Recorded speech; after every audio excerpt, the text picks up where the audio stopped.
Monday, July 8th, 2019. Call the Select Board meeting to order. 6:02. Are there any adjustments to the agenda? Potentially. I wondered if you wanted to add the cleaning contract for the town hall and the landscape mitigation plan and the carrying out of landscaping at the Charlotte Solar project.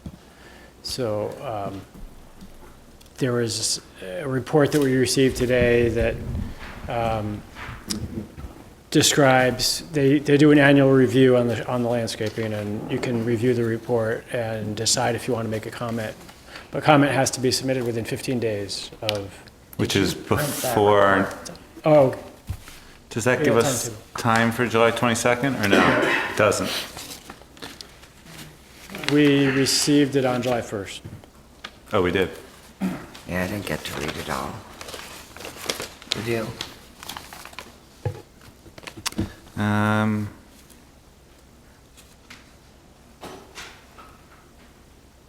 Yeah, let's add them in. Let's shoot for 6:50. Okay. And there was an email about another lease. Did that get put on here? Mary wrote us. Oh, true. There is an additional Thompson's Point termination and new lease. Well, let's put those two then at 7:45. Okay.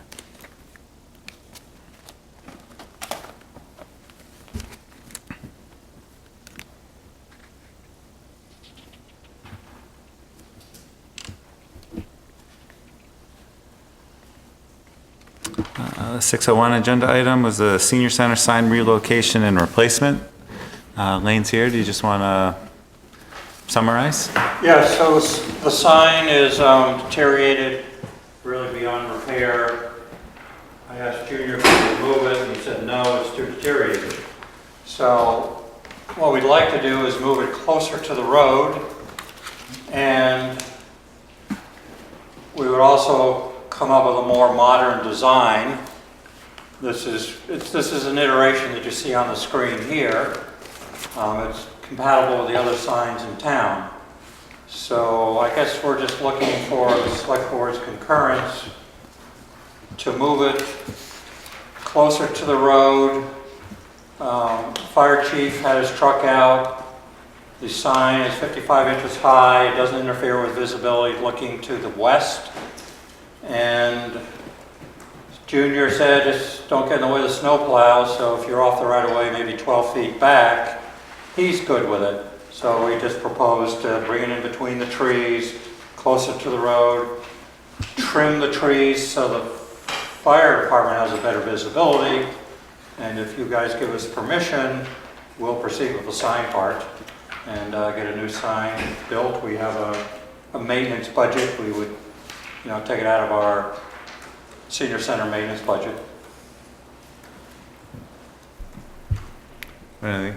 My only question is, and I really like this design, I like this, but it's now going to be different than the fire station. It's just going to be different. And whether maybe we should migrate to this, or do we need to have everything kind of integrated, or not? I mean, I'm happy with this design. Notice we looked at every single sign. Pictures. The library's got three-dimensional signs, a little block, kind of interesting.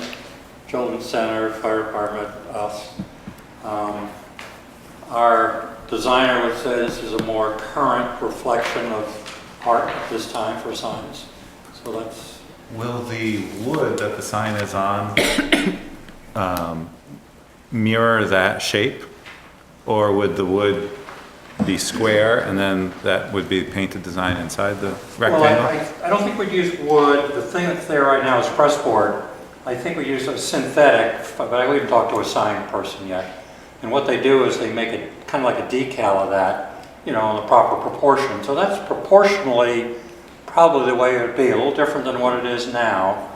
And then you have this decal, you lay it on this Trex or whatever that material is, smooth finish, and you peel away, and all the you know, the white's there, the color's there, it really comes out quite professionally. We do it on boats, and it lasts forever.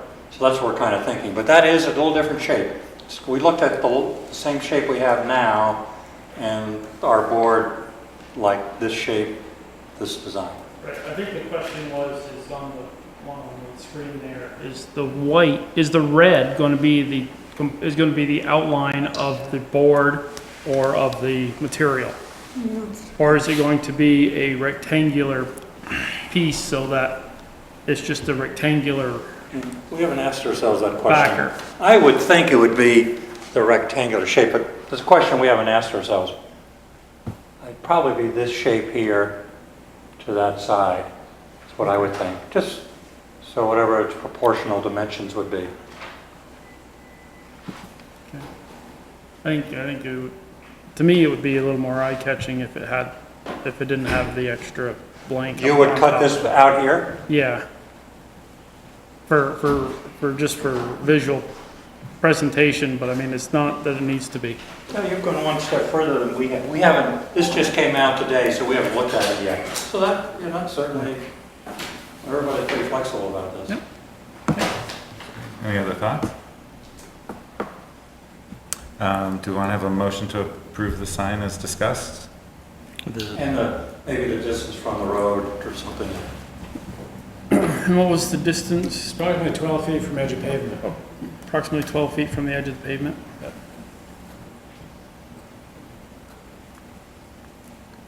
I'll make the motion, that's good.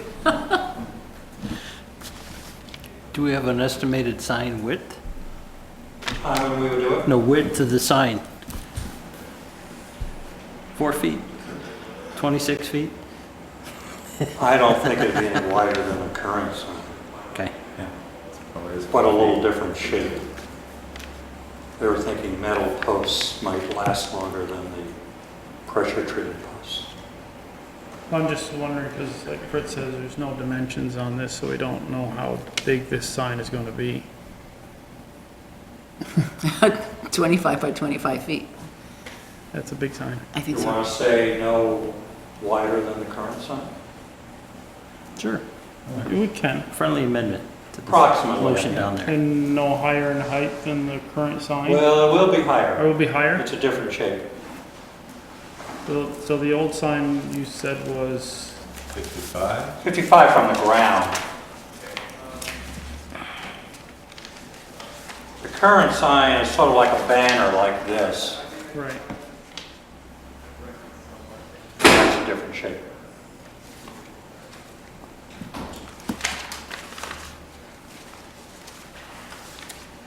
I mean, there's a little more specifics on this size and stuff, and I don't, to approve it as presented, it's hard to approve it as presented when we don't have any kind of, estimates of numbers. In my view. Are we supposed to approve the sign or just the relocation of it? Yeah, I don't really know if we need to. I know. And it's not really even in the town right away, so we're just, No. I guess we were just saying we have no objections. Yeah. You have no objections to the senior center Relocating their sign. So does relocating that really those? require a motion that we have no objections? I withdraw the motion. Okay, Okay, I think we're good. So, yeah, thank you. Why don't you just repeat the motion so because you were It was talking. withdrawn. We We don't withdrew really it. need the motion. Okay, And we all saw it, there were no objections. So, okay. It's not in the town right away, so, there you go. excuse me. I guess it's a carry on. And thank you Yes, for thank you. yeah. keeping us updated. Thank you. The 605 agenda item. The Pipistrel Trust proposed highway access permit 19-01 for new access at the property. It's really converting a agricultural access that's existing into a residential, which requires a highway access permit approval from the Selectboard. The current address to the property is at 1030 Heinsberg Road, and the proposed changed access will be 0.1 miles south on Guinea Road, south of the intersection of Guinea and Heinsberg. Do we have any, we have just the Okay, we have a highway access permit number to approve. Yes, 19 Gotcha. dash, yep, 01. So I can make a motion to approve HAP-19-01 as presented. I'll second, and we can have some discussion. Are The there copy any? doesn't have Junior's comments on it, I'm assuming, including his comments. Yeah, those are on the table. Okay.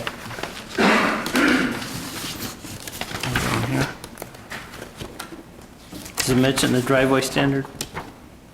He did not. We do have a standard that is typically required, the B71 standard, which grades away from the town road by about 2% for the first 15 feet. So we'll add that.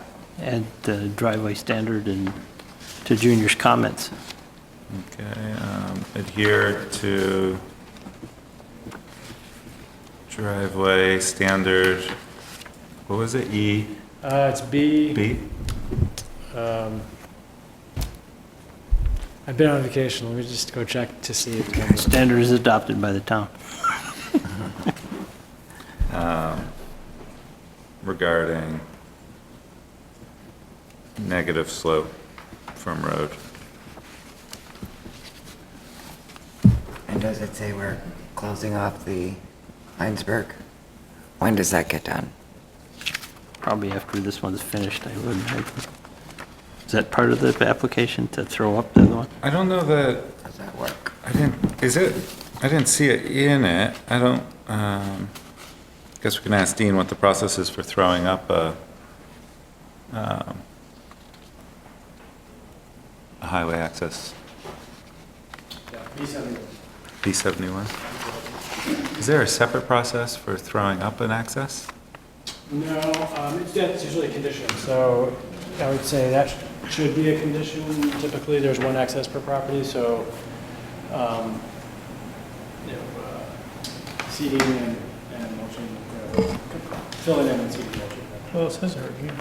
Relocation of existing driveway from Heinsberg Road to Guinea Road. Yeah, but it doesn't say The that. existing driveway isn't safe, so part of their application and within their permit application relocated. is to relocate. So that'll get, So if we're approving this, we're approving the relocation from Heinsberg Road to Guinea Road. But there's a gray area there. Needs to say that the driveways. or is that the intent to remove the old driveway? Yeah, Yes, okay. yeah, I think they're complete, and I can verify with them, but I think the intent would be to complete that construction. Once that's done and accessible, remove the old one, and, you know, they just, the sooner the better for them, because they really have no intent or desire to use that one as it sits today anyways. Great. So there'll be no reason to put it into writing that that's gonna be thrown up. Okay. Okay with me? Any other questions? All those in favor of approving highway access permit 19-01 as amended? Say aye. Aye. Opposed? Great, Thank you. thank you.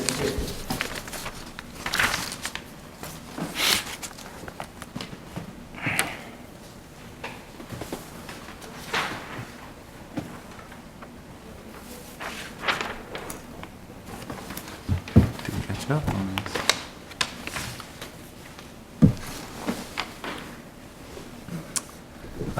So in the select board work plan, one of the things on it was to discuss the town meeting voting process and see if the select board was interested in changing the existing ordinance, which will sunset the town charter. So we have some time to see if there's any desire to change that ordinance. And just a little bit more background. So this coming town meeting, you will have, again, the same procedure as the past 3 years. 3 years. And then after that, the voting procedure will sunset. The charter actually remains the same, but the voting procedure sunsets. And you would, if you wanted to do something different than what statute requires, which is voting on Tuesday with a floor vote for the town budget, then you would need to have something, you would need to vote on something at this coming town meeting, which you create the warning, in December, And that would January. amend the charter. Then you would, yes, you would amend the charter. It's a slightly lengthy process. But, The but so, select but, board would vote, then it would go to a town vote, then the legislature would need to vote on it. right. But the issue on the table is whether we have the two-part voting for the town budget. Or something else, changing the day of the We vote. want to continue it. Or whether, yeah, however we want to handle it. Open, okay. Because I have a different issue after we've, I have a different issue which I'd like to bring up about voting at the town meeting. And I'm not sure that there's anything that we can do about this, but it's, and it's, the issue is under new business, which comes at the end of the town meeting and when there may be very few people there, that very serious and important issues are raised. And last year it had to do with voting to be against any new fossil fuel facilities. And that's a very serious issue, and it deserves fair and substantial consideration. And I was struck by the fact that a motion was made and read from the floor, which was very difficult to understand and had not been seen before. So, and I found that very, very difficult. Everybody was headed home, kind of at the end. So I don't know if there's much we can do about that, about that, but it may be as simple as asking folks if they have that if they're planning to do something like that, they can give us more warning, they can bring something in writing to hand out at the beginning of the town meeting, something so that we're not caught off guard. And then the proponents of that motion then can leverage the vote, and it really hasn't been given the consideration it's due because it's an important and complex issue. So that's my concern, and it has nothing to do with the town budget, but I've been meaning to bring it up, so there. And I don't know, I'm not sure how much we can really do because, I think the rules are that people can bring stuff up at the end of the meeting, and that's fine. But I'm concerned. I think we could choose when we bring it Yeah, up. we I think could we could look. bring it up at the beginning. Yeah, sure. That way we have When we number have a our lot of people articles. there. And as long as you have a captive audience who came primarily for the budget, then it, Well, it's just an idea, and I'm sure there's no particularly right answer here, but it's awkward to have something that complex brought up at the end and no written copy, just read by someone, and very hard to kind of understand. So I just want to put that out there. And then it was sent to Montpelier on behalf of Charlotte. Right. Well, that's my concern. So what you end up having is a very small group of folks, God bless them for being interested in these important issues, get something passed with very few votes and not a lot of warning. That's my view. So maybe there's some techniques we could use. I don't, maybe you have to hand out, you have to bring your motion in writing and or- hand it out. Yeah, even starting in late January, we could solicit people to If they have, send in advisory motions that they are thinking of yep, proposing at town meeting so that we have time to Time to distribute consider- them and consider have them. discussion. Christina?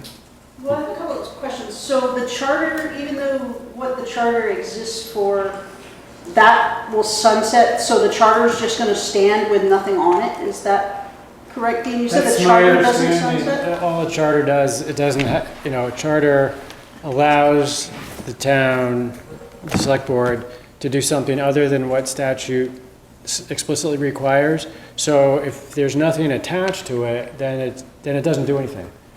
The charter is just kind of like a vessel into which you can put in provisions for voting a town meeting or changing position, doing something other than Alright. that. So it doesn't really do anything, it's just is a structure that's in place. Okay. And second thing, I'd just like to remind the board that the moderator runs the town meeting and That's true. sets the schedule. That's right. So you guys can request all these things, but the moderator is the one who runs the town meeting. That's so- true. Well, the select board sets the articles in the They order set of the the articles, articles. yes, in Yeah, the so order, that would but be the you order wanna at should- which things were taken up at I town would meeting. suggest that you probably just But- check with the moderator too.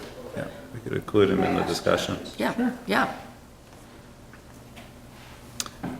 Bud, did you have? No. Oh, okay. Yeah, Glad it's not an auction, because you might have just I was just bought thinking something. that. The old ear scratch.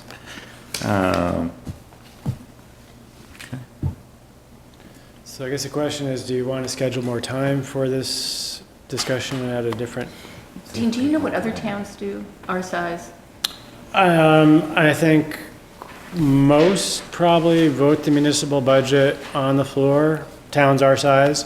There are larger towns that vote it by Australian ballot, either on a Tuesday or on a different day. I'm looking forward to getting back to the town meeting I grew up with. I think it was very functional and, everything was on the line that day and their voice was their vote. I don't disagree with that.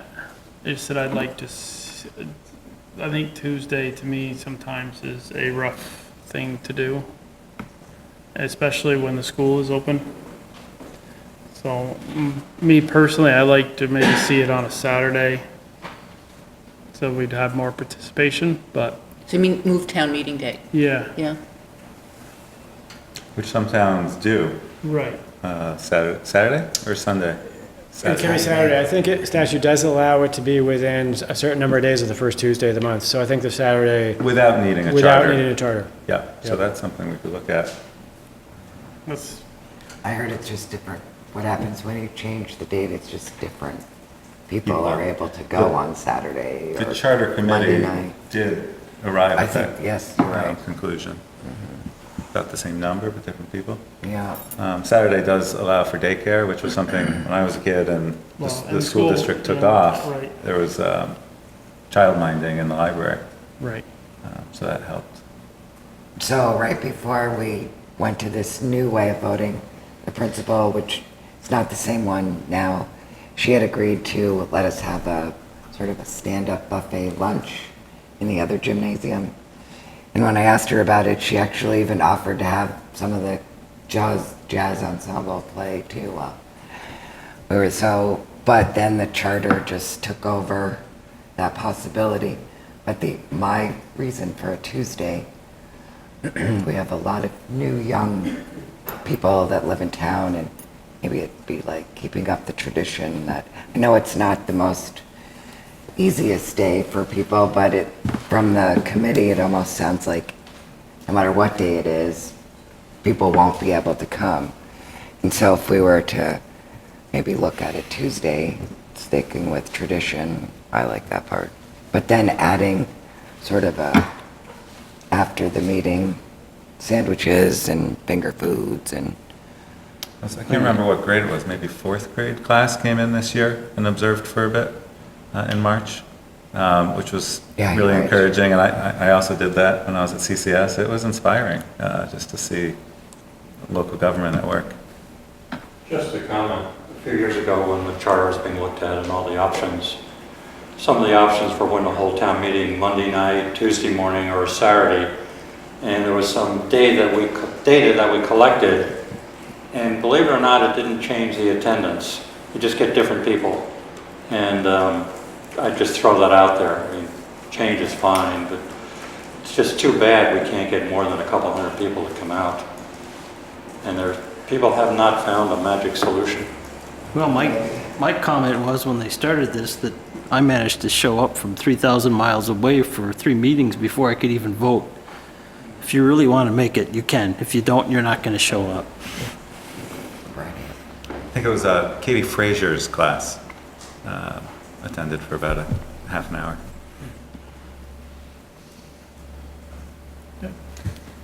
Okay. Let's see, the, You got a hand out there? a what? A hand. Bill? I just wanted to mention about attendance, other than just a date, there are other ways to also encourage attendance, Obviously, food is always a big thing. Other types of entertainment or something that goes in hand or something for kids to do. Those are all things that we could possibly add into the equation to encourage attendance. Thank you. 620 agenda item. Thompson's Point lease for lot 41 at 137 Association Way.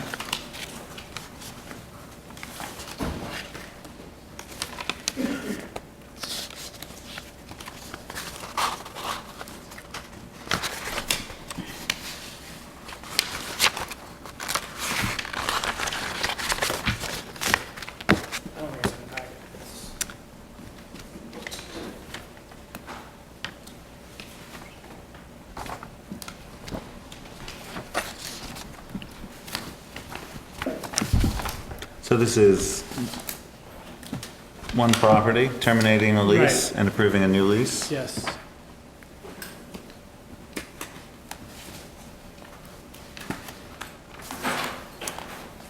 Are these traditionally done one motion or two? Both. That's quite the tradition. So we don't have the lease, but this, Oh, yeah, here.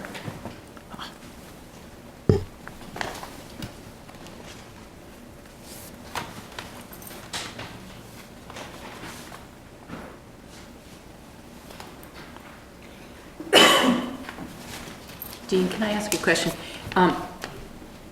When you terminate the lease and a new lease is entered into, does the period remain the same, or do you change No, I the believe it's a period? new 20-year period. So it's a brand new 20-year period? Yep. Okay, The only time it stays the same 20 years if they assign the lease fair to enough. someone else. Okay.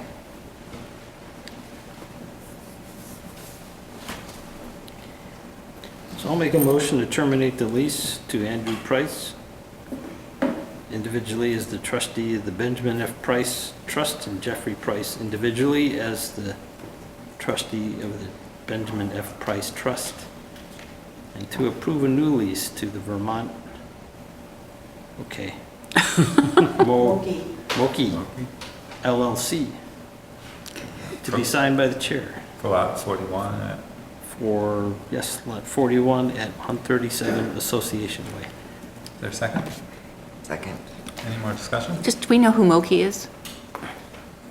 Not that, I don't think it makes any difference. The rules, there's rules governing development and everything, so it's fine. Okay. Do you want me to hold those? And you can sign? Yeah, I can sign them after. There was a second? Carrie? Carrie second. All those in favor? Say aye. Aye. Aye. Opposed? 5-0. Okay. 6:30 agenda item, interview for planning commission vacancy for term ending April 30, 2020. We have one vacancy and 2 applicants. Was there an order in which these came in? I believe Bill Storno came first, and then And then Jane? Jane. Yep. Bill, do you want to maybe come up, tell us about yourself and your interest in the position?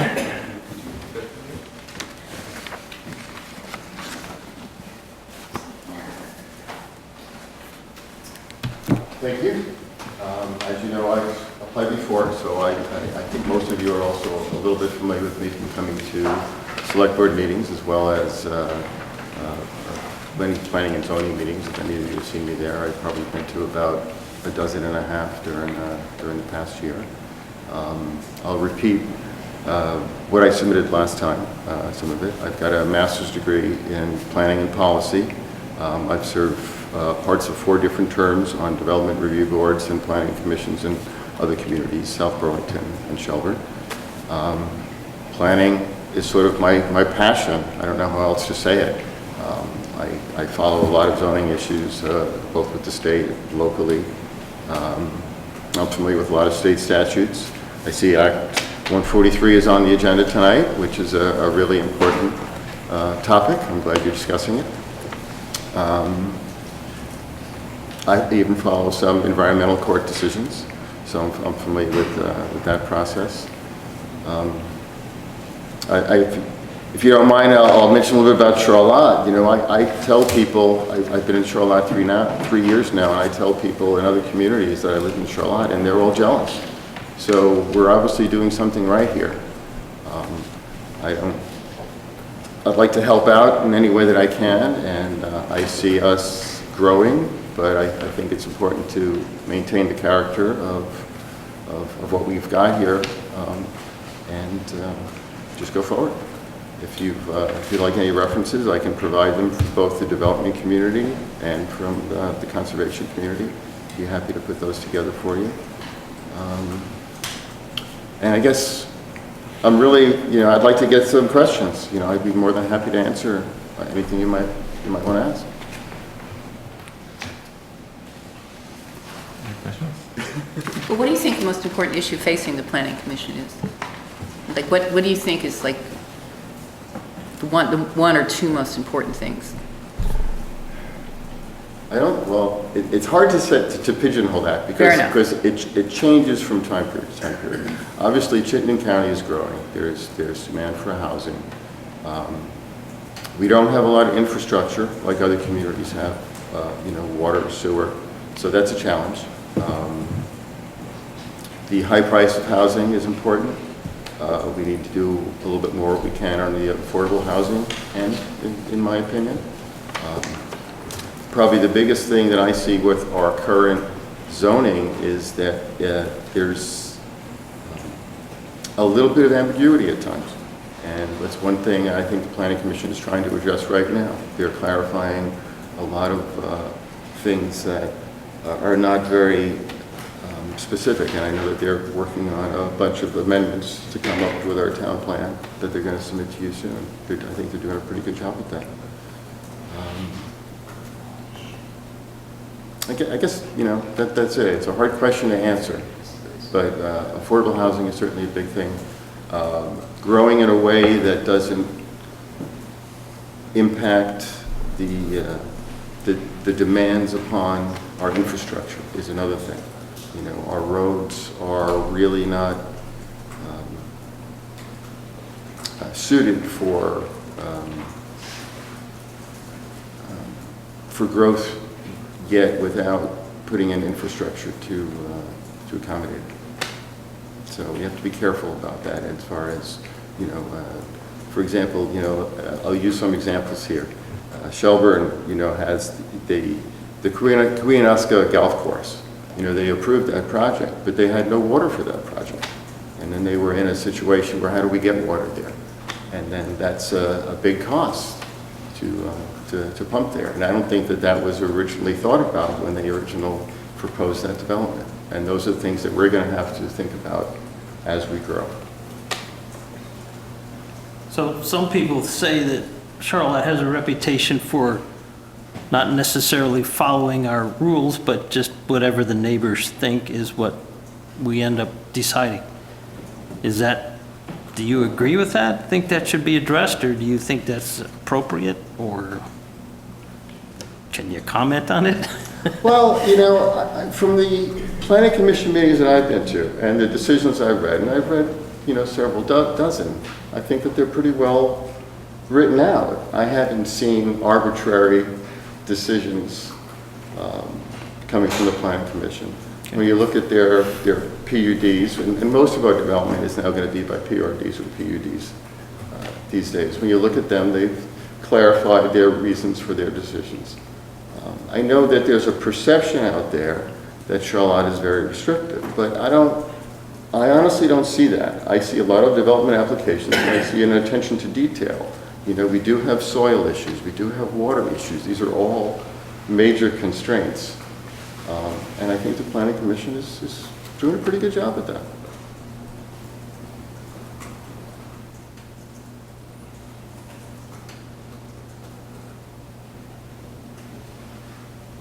Great.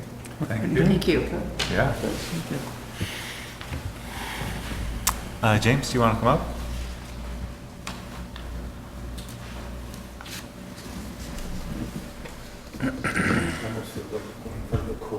It's really frightening. Try and be less formal. It's the latter, it's the or something. No, and if you just worked harder on the campaign, you could be sitting here and I could be home watching TV or swimming or So, something.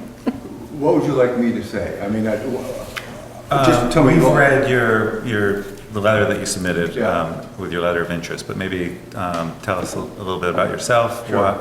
why you'd like to be participating on the planning commission here, and your relevant experience. Okay, yeah, my name is Jim Faulkner. I moved here 6 years ago. I've been coming here about 32 years. Daughter went to UVM and never left in the area, so we moved here 6 years ago because of grandkids. It was a good move. I enjoy it.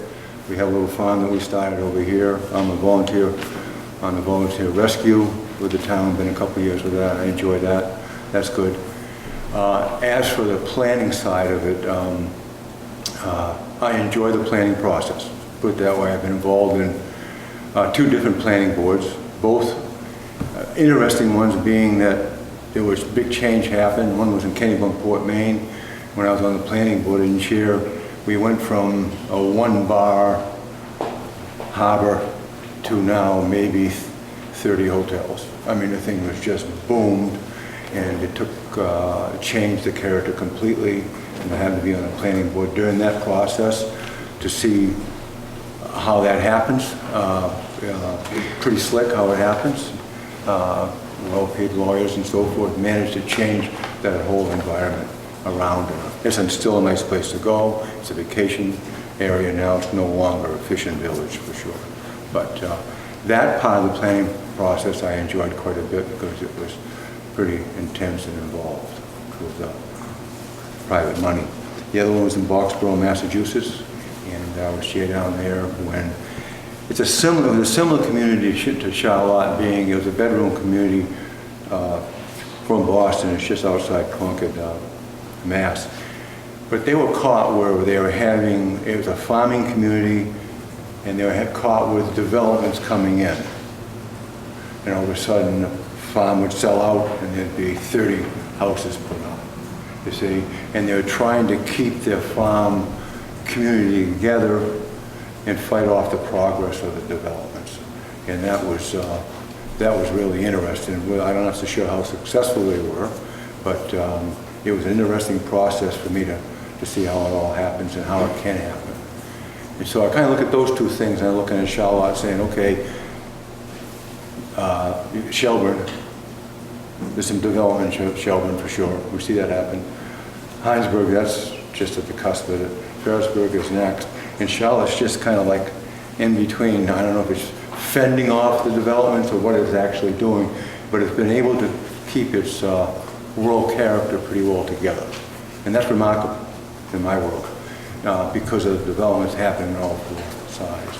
And living here, you know, not my backyard attitude, kind of, I like the idea of the way it is, what Charlotte is now. I'd like to try to be part of that process to, you know, try to keep it this way, or whatever progressive is a positive for the town, as opposed to a strip mall or 30 houses, you know, people sell out. So that's my interest is in being involved in the planning process because I enjoy it. I've done developments myself before, commercial, residential. I'm an orthodontist, but that being said, I've done commercial and residential developments as well. So I have some idea of that. I don't know what else I can tell you. Other questions? Have you been to any planning commission? I have not been to any planning board meeting. My information comes from Charlotte and the citizen and whoever I talk to. That's it. That's how I get my information at this present time.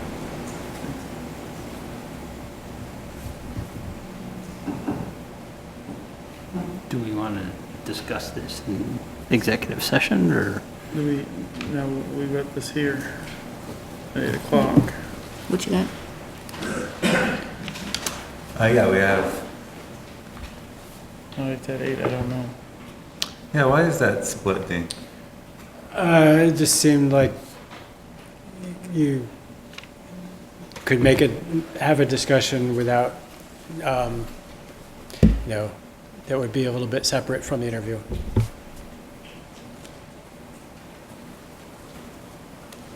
But you can have a discussion now if you'd like. Am I all set? Yes, I think there's, Yeah, I don't know. yes, I don't think there's any more questions. Do you have any questions or? Okay. Thank you. Thank you.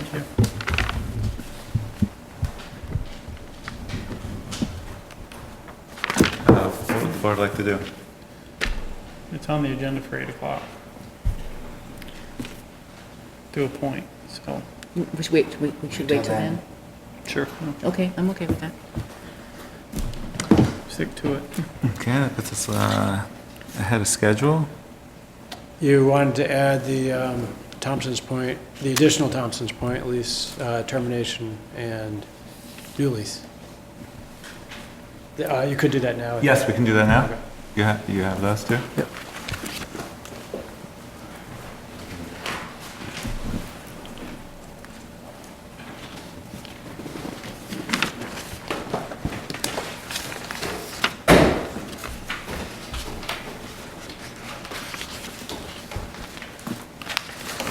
So this is actually 3 lots are currently owned by 2 parties, and the purpose is to terminate the current lease and then release to one of the parties.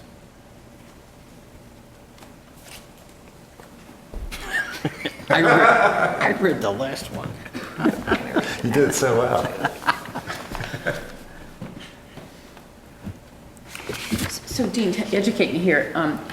So are most of the leases out on Thompson's Point, the lease period is going to vary by camp to camp? It's always 20 years. right It's always now. 20 years, but if you terminate a lease early, then, I mean, they're not, Right, they're not all, they're not all come terminated due at the same time. Right, Okay, so they're all, everyone's kind of got a different, yeah. all right, okay.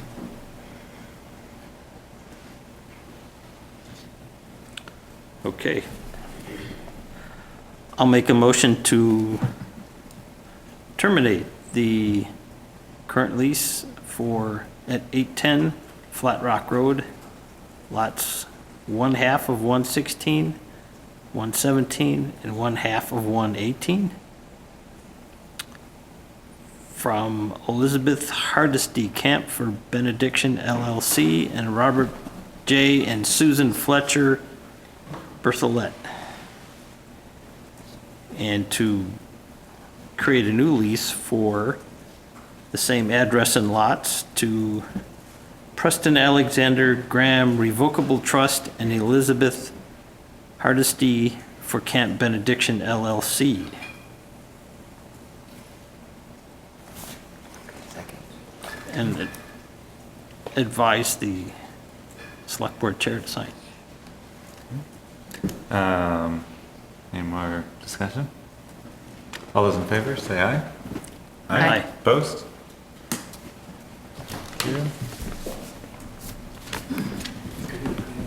Yeah, I was gonna say, we thought about penciling it in for 650 during the adjustments. The cleaning contract to town hall, I have that here.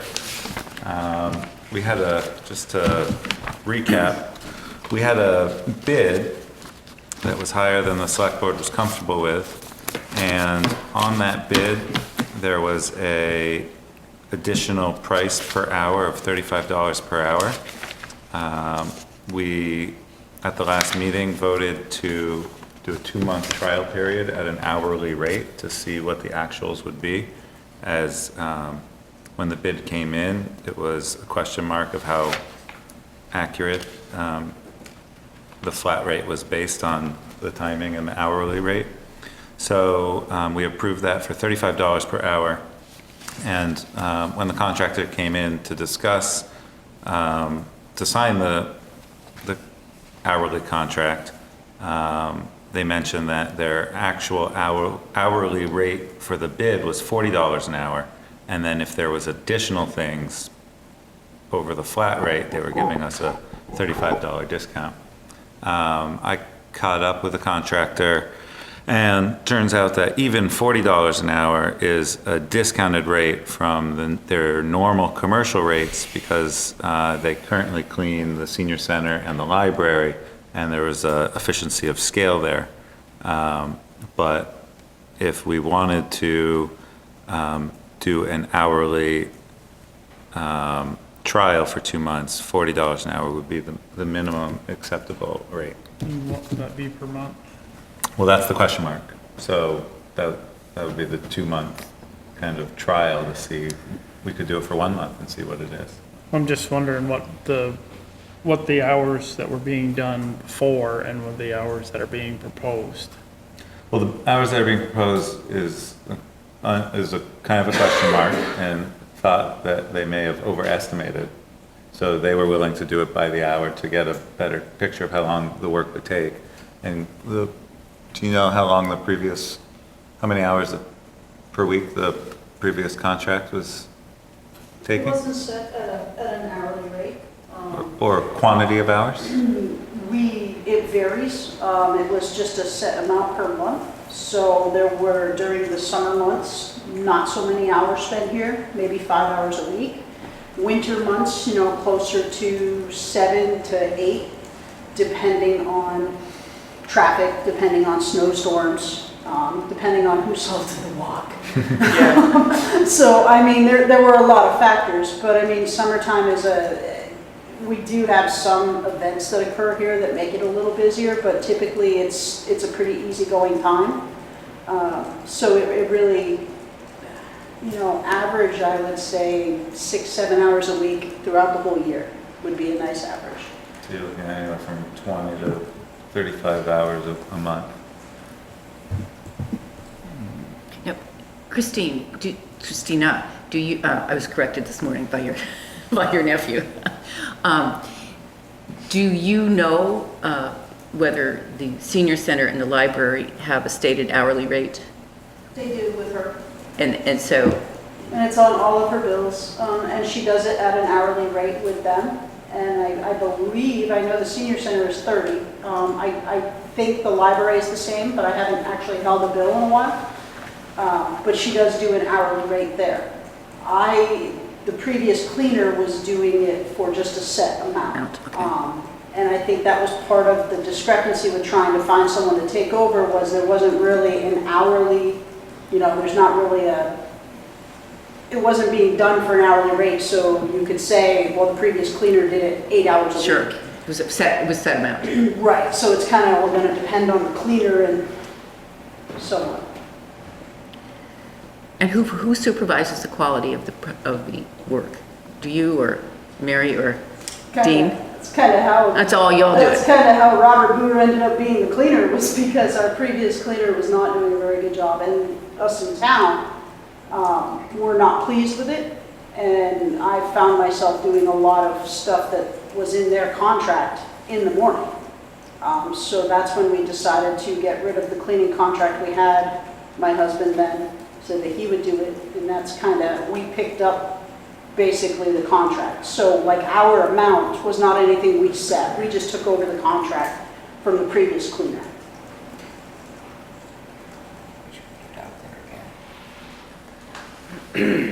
So, I think as I know, at least one other person has expressed interest since this went out, or one other company, another company has? to me over the phone. I think I put them in contact with Christina. Excuse me. I've not heard from them yet. Okay. See, I know a couple people too that might be interested, and they know about it now just because of this conversation, $40, $30. And frankly, I'm a little more concerned about how we got ourselves into this position where the minutes are clearly say it was $35 an hour. And then I mean, just looking forward, how to avoid this kind of situation where, now we're in a bit of a fix here. I I told Christina this morning that I know how to run a vacuum. I haven't done it in a while, but I could probably remember if I needed to. But Dean, how do we end up here? I mean, I think the real misunderstanding was on the bid form where it said additional cost for additional work per hour was blank, and the contractor filled that in at 35. And I think my assumption, I think your assumption was that was their hourly rate. Okay. And it turned out that it's not.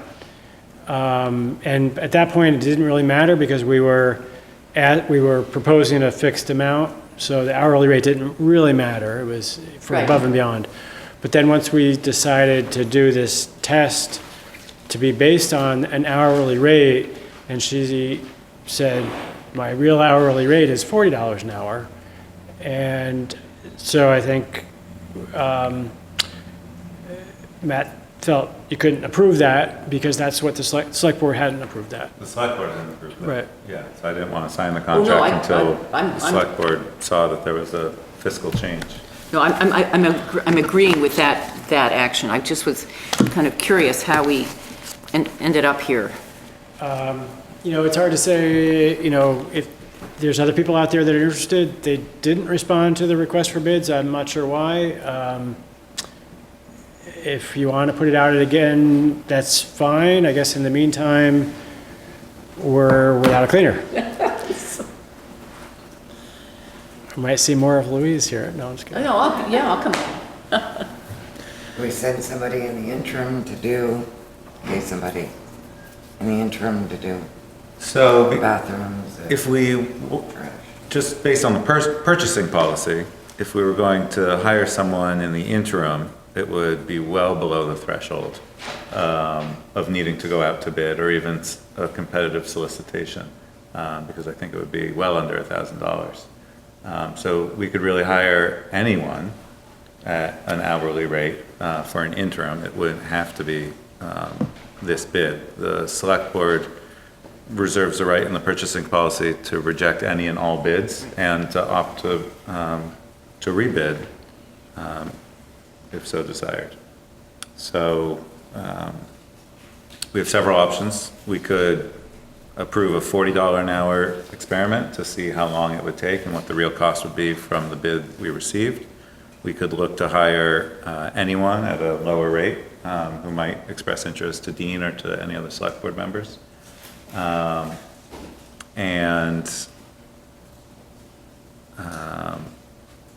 We can go back out to bid in the interim, maybe a month out, revisit, see if there are other bids that come in with, and diversify the advertising. Christina?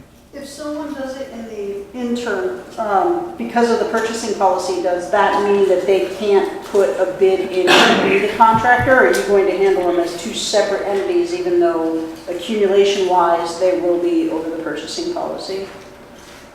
I mean, Not quite. so you'll hire someone as an emergency cleaner, and then if they submit a bid, then it's basically starting over. It's the bid process, you're going to pick them type deal? Yeah, for an annual contract. Okay. If we decide to rebid for an annual contract.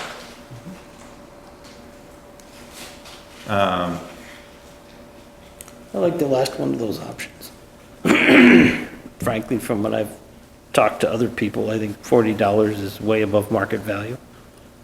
And I don't support that. So if we want to find someone in the interim who will do it for the rate we picked or less, then that's fine. And we'll put it out to bid again.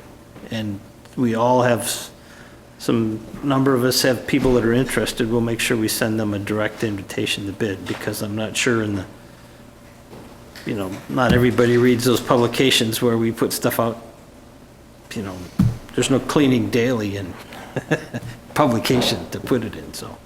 Okay, I like that as well. I'm okay with that. Great. So the only question is, while we were advertising, logistics. logistics. So we could approve so we don't have to wait another 2 weeks. We could approve a maximum hour, how, I,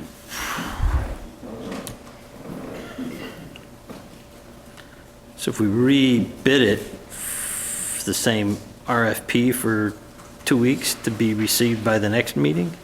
I think that we have an immediate problem.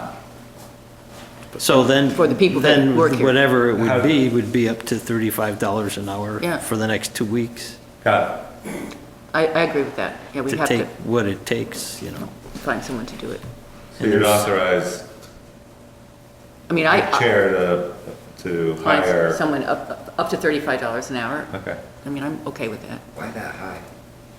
Well, Well, only because we need someone, and they're, We'll see. we're asking someone to short come in and notice. very And- short. And if we got 3 people interested, I'll clearly pick, Yeah. what seems like the lowest responsible bid, if they seem Yeah. qualified. We need somebody like yesterday, so. Yesterday, or July 1st. Thank you. That was last A few week. yesterdays ago. So, yeah, I mean, I would say up to $35 an hour. We need to get someone in here. We Yes. have to have respect for our employees, to the place and our visitors, so, yeah. And we'll rebid. And rebid it. Put it in front porch forum, and, I'd say even a month out would be fine, as far as giving time for people to fill out the bids and get Okay. them A in. month is fine. And those of us that know people that have voiced interest, will make sure we get their contact information to Dean so he can send them a. Great. So I'll be the contact person, and is there? For a the motion? short-term immediate? Yeah, hiring, Okay. for a 1 month Motion for period. the select board chair to pick the interim cleaner at his discretion to be paid $35 or less per hour. And if he's dissatisfied with the work, he can lend a hand. I have some experience with that. It's right in the vacuum. I think we all have. Is there a second? Any more discussion? All those in, nope, yes, Scooter. I'm not clear. Are you saying that the person that is, or the cleaning service that is now cleaning the library and the senior center, the senior center is charging $30 an hour? That's what the assistant town clerk treasurer has said. I'm not sure, I haven't seen that number or And yet looked they're at going it. to charge $40 for the town. And my understanding in That's what it sounds talking like. with the contractor is that that's made out as a donation because To those they. organizations. To those organizations. Her discount rates, because she's been doing it for a very long time, she donates part of her services to them.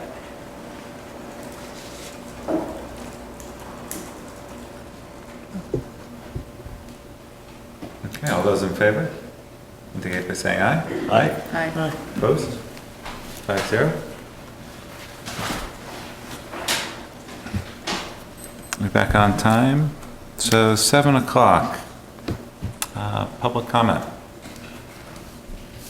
Megan? I want to thank you for trying. I don't think you get thanked enough. I remember the job. You don't get thanked enough. So thank you for trying.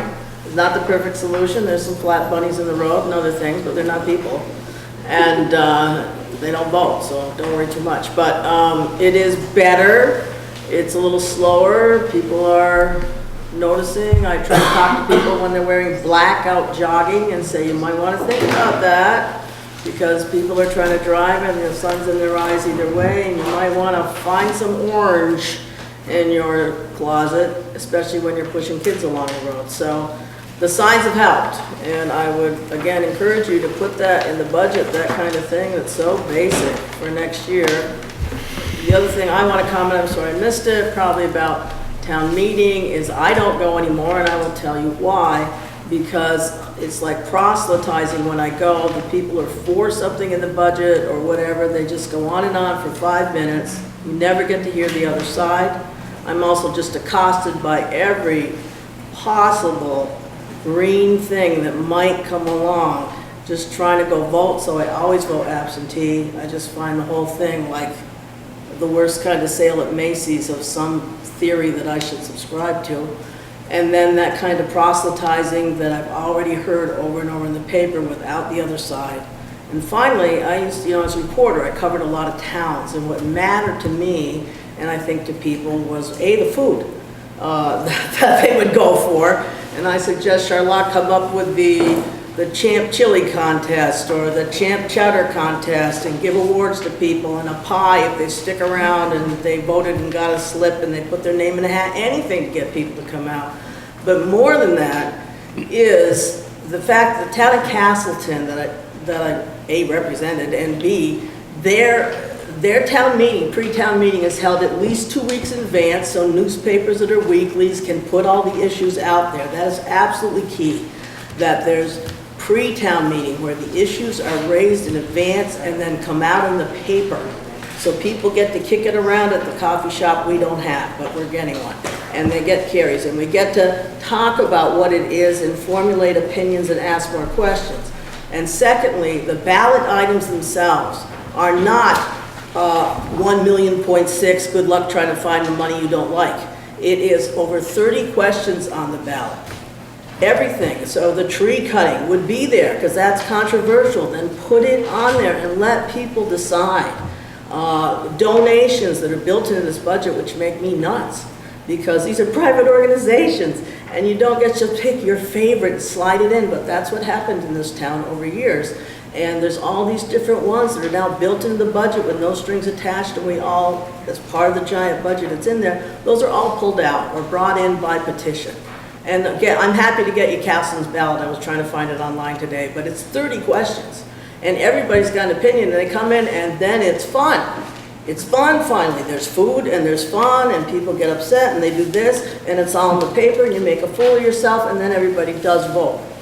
You have to give people lots of choices, or they're not going to come, and it has to be in a newspaper. Megan, you missed my tirade about the same issue. Thank you, Louise. I knew you were a genius. No, So, but I had a mini micro tirade about it. Oh, good. Well, So I look forward here's to some more seeing it. suggestions for us. Well, there you go. I second that opinion of craziness, and I like the shirt. Please wear it on Ferry Road. And so thank you. Thank you for trying. There's more to be done. God, don't make me run for this board because you don't want me on it. Have a good night. Thank you. Bye-bye. Thank you. Keep the signs going. Thank you. Hey, thanks, Megan. Bye. Andrew? I tried to get on for tonight's meeting, and apparently my email is too low. My name's Andrea Regan. I'm one of the owners of Charlotte Family Health Center. I'm formally here on behalf of Charlotte Family Health Center, but I'm also a parent of a 3-year-old, so I'm informally representing Charlotte Children's Center too. Our office, many of you may know, we've been looking at for 16 months now trying to build across the street between the Children's Center and the fire station. And we've outgrown our current building. We have a fridge in our bathroom. We have cars parked on the lawn. We only have 4 exam rooms. This summer we'll have mostly one provider there as people take vacations. And so we've been trying to grow also so that we can be economically stable and really survive in an area where Fletcher Allen, our UVM is getting larger and larger. So far we've come across 2 barriers. One is going to be the building cost and just affordability, since we don't choose how much we're reimbursed. It's dictated by insurance companies. But the second is septic, that continues to be a barrier for us. Charlotte Children's Center had a very generous donation for off-site septic, and we have both done due diligence. Charlotte Children's Center is trying to add 6 children. They routinely turn away people every month from them.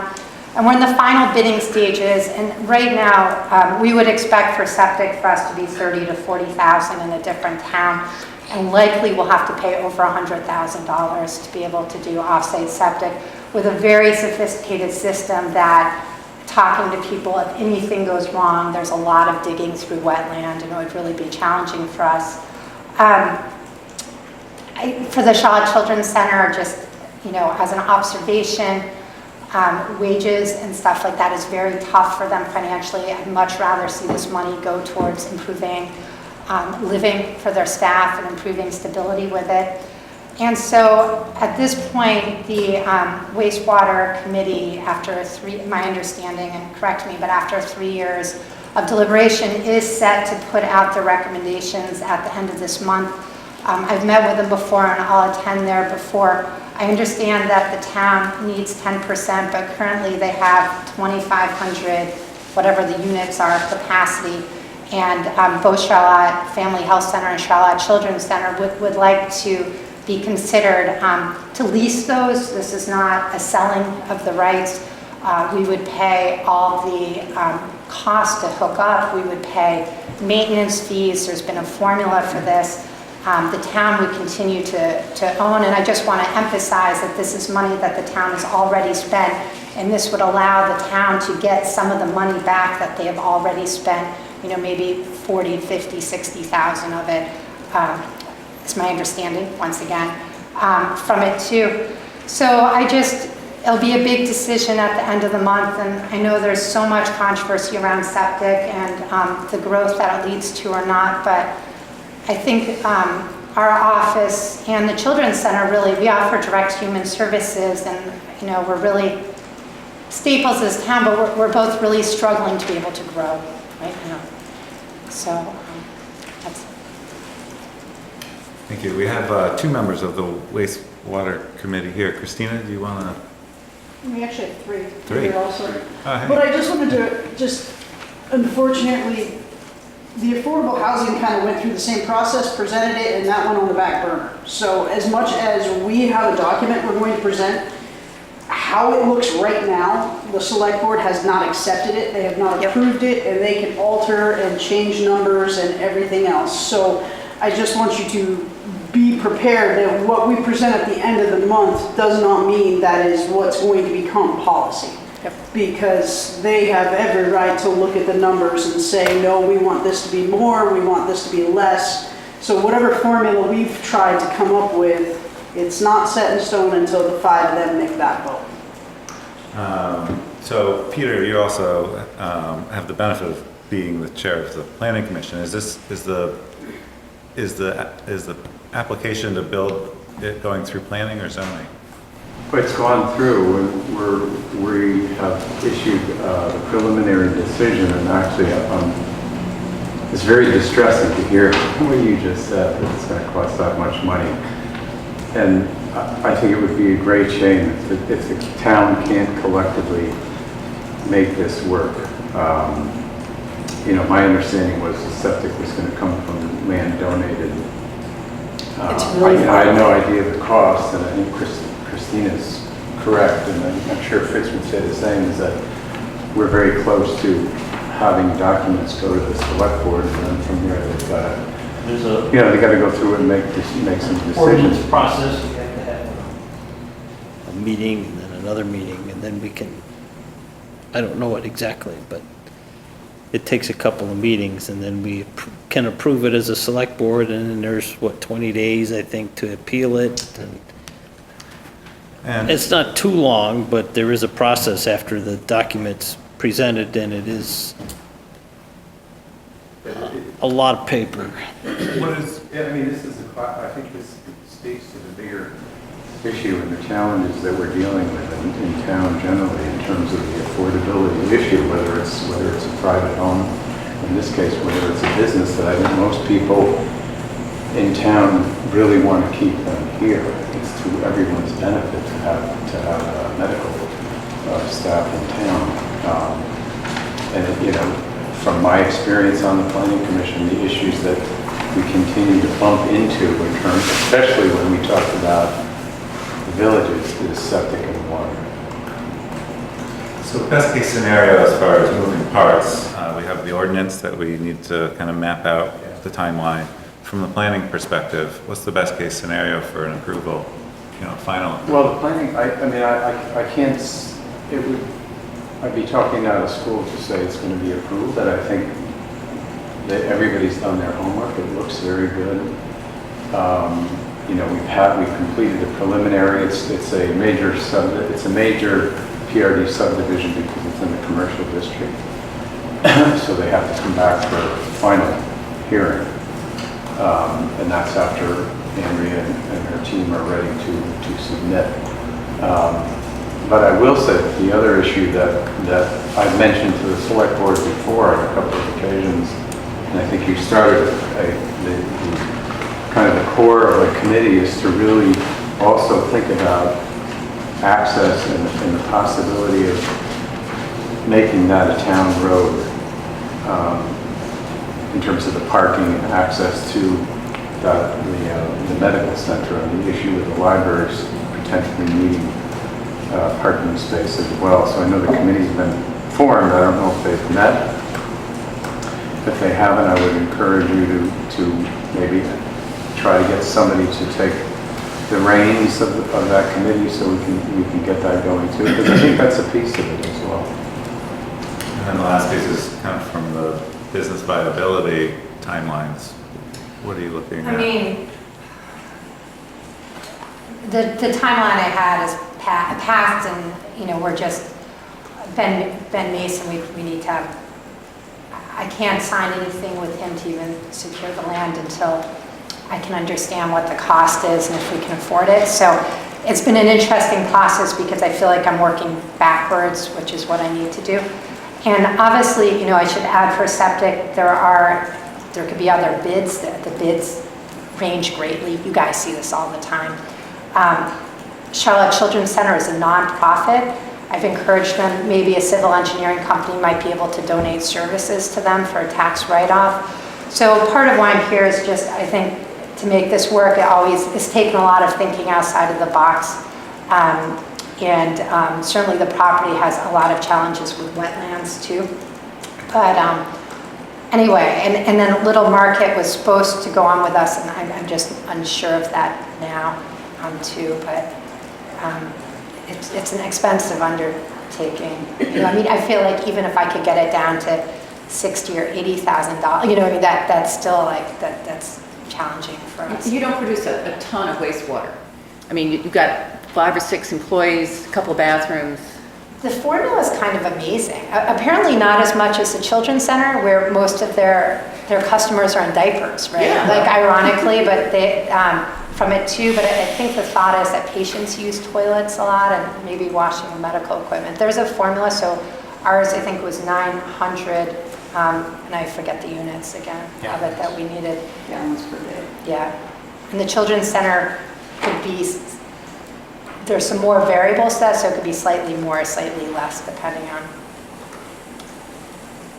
That's one of the things that this extensive process that committee's gone through is memorialized that the type of business has different types of effluent. So you might have the same amount of people, but the waste itself is different and can take more or less capacity based on the quality, what's in the effluent and not necessarily the number of people and the time they're there. So some like breweries will, microbrewery will just kill anybody's septic system because their waste it's got so much fuel for the bugs to eat that they just go nuts. Well, I would like to go on the record, and I agree with Peter. I think it is really important to the town that we keep the health center here. I think it's really important, and I have to now say I've been a patient at the health center for over 40 years, and you're out of space. So I was just there the other day, and you're out of space. And the space we have is challenging. You know, people often ask about additions, but it would involve building a new building, not having enough space even for construction people to park, moving everything into a new building, renovating an old building, moving everyone back, and we're really looking here to be part of this community and be closer. I never knew this. I mean, I spent my childhood coming to Charlotte. I went to CBU. I never knew that this health center even existed until I interviewed from it. So, you know, that would help us to be part of the town. Great. I also agree that, you know, this is at I think the crux of the growth for Charlotte, that the service that the health center provides is an essential service to any town, and we're lucky to have it, and that you want to come closer to the village center, I think is also admirable. Everything we can do to speed that up from the moving parts of the town, I think there's pretty much agreement that we'll be working on that. I'll schedule time, if everyone's okay with it, at our next meeting, July 22nd, and hopefully we could really make some traction there. Yeah, I mean, the town's been amazingly supportive, and there's only so much stuff that people can control, and I recognize that there's just a lot of unique barriers here, and I think people think because we're in healthcare, we make a lot of money, and it's just that first 3 years when we do this and expand is going to be very fragile for us. We're going to be very vulnerable as we ramp up our doctors, so cost is very important to us.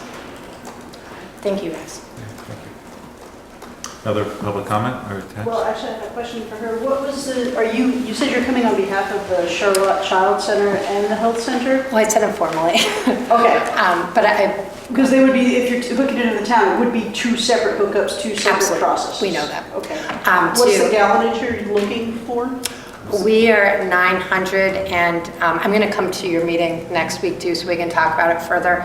The Charlotte Children's Center, I think they actually only need 500 or 600 for 5 or 6 kids, but their existing septic is outdated, and they really are trying to get up to what would be recommended by current regulations for wastewater to ensure that they're not polluting the area. So to do that, that would be more from it.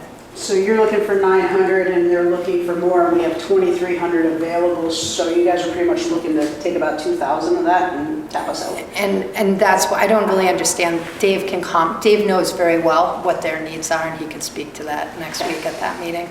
And the goal isn't to tap people out, obviously, but we've never done metered use too, which would maybe be something that we should look at and apply to the state for variance also. That's a great idea. Yeah, but Bud Schreiner, just wanted clarification. Did you say you're going down to one provider for the summer? No, we only have enough space to have 2 providers any day, so we're unable to recruit anyone. So for the summer months, we often have 1 provider as people take vacations, and so it's just really we really need to have 3 people there every day. That really. So you've outgrown spaces of just patient volume? Sorry, we say that. You've outgrown your space because of patient volume? We only have 4 exam rooms from it, and to survive, we need to have shorter visit times and more support staff to do things. And so to do that, you need, the way you make a shorter visit time is by having your next person in a room so you can move through it. And certain procedures take a long period of time. So we've ripped down 1 wall, and I'd love to give you a tour sometime at the creative ways that we're trying to save space right now. So we've created a little makeshift nurse room, but we really only have 4 exam rooms. Thank you. Have we figured out, Peter, the process, the time frame? I went to one of your meetings with the Energy Commission and talked about the time frame of when a permit for the septic would be approved, when it had to be done, when it lapsed. Was that re-looked at again? I'm not following what you mean. Well, I think what Frank's getting at is there were some Time frames. that was long-term time frames. Yeah, they were pretty much long-term time So like frames. if your project was dragging out, Or how if- long or- would or it if you got last? or if you knew what your project was, you got your septic permit, we'll say, right off, because there's no order of process right now. So they got their permit for their septic right off, and then they went in for their planning approval, and that was 6 months. And if your septic approval was only good for a certain amount of time, then it had to be either extended or reapproved.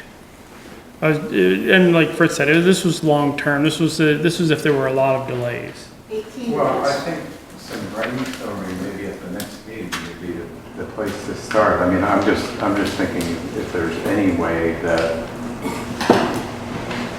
what we've done on the wastewater committee can be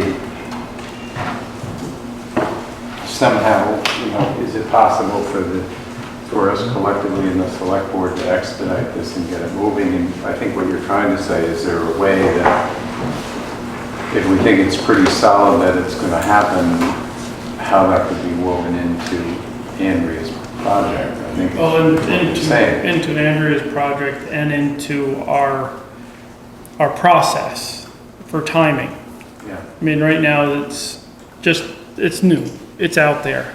We don't know when they're gonna apply for it, or when they're gonna apply for every other part of their project, to make sure that we have, the checklist, the time frame of when things would be, asked for and permits would be approved. And just for timeframes, so that there's a process. As far as the planning commission goes, when Andrea submits her final application, then we hold one public hearing, and assuming it's not continued, then we have to issue a decision within 45 days. So I guess I'm wondering from Andrea's perspective in terms of, what your drop dead date in terms of when you have to, it was probably 6 months ago.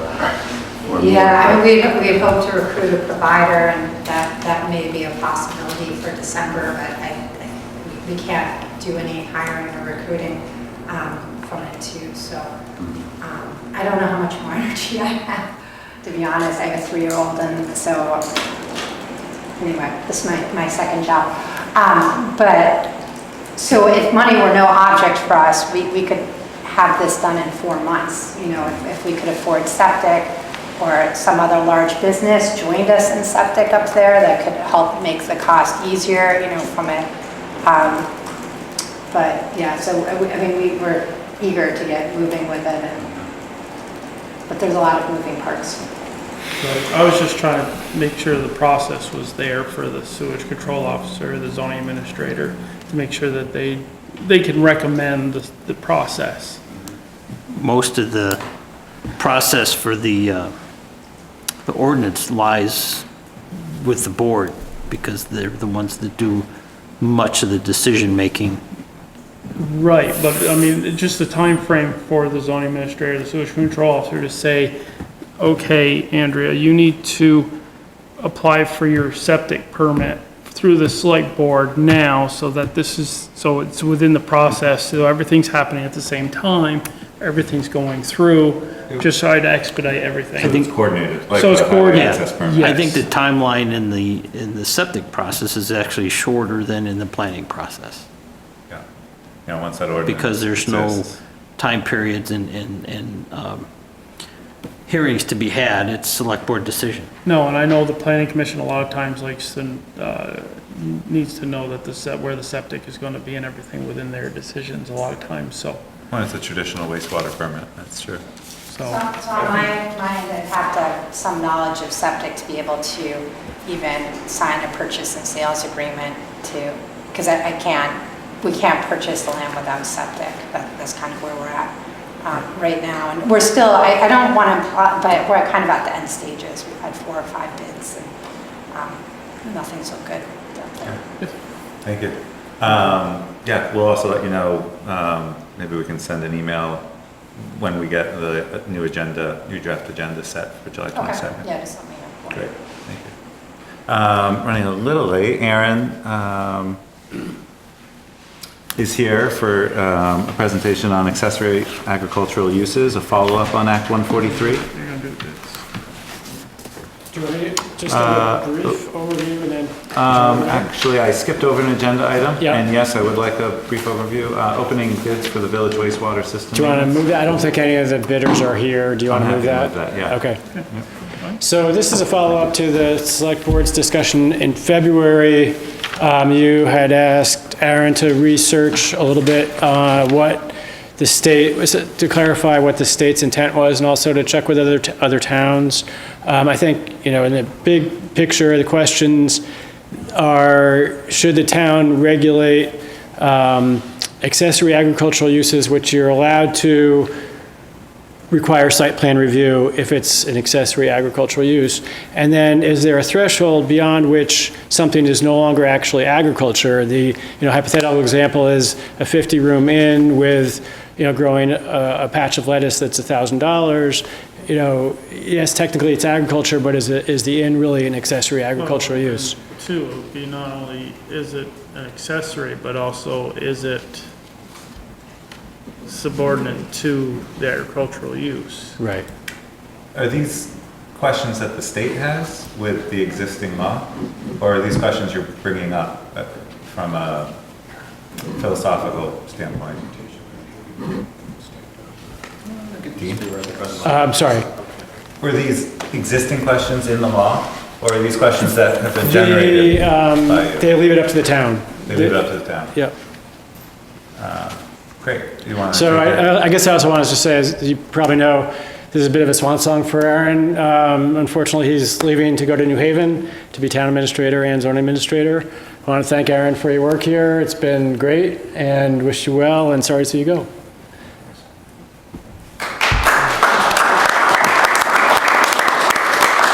So this has actually been one of the more interesting topics, I think, in this position. I have fewer slides than last time, so we can have more discussion if needed. I realize that this agenda item, I think, ends at 8 o'clock, so we're a little behind.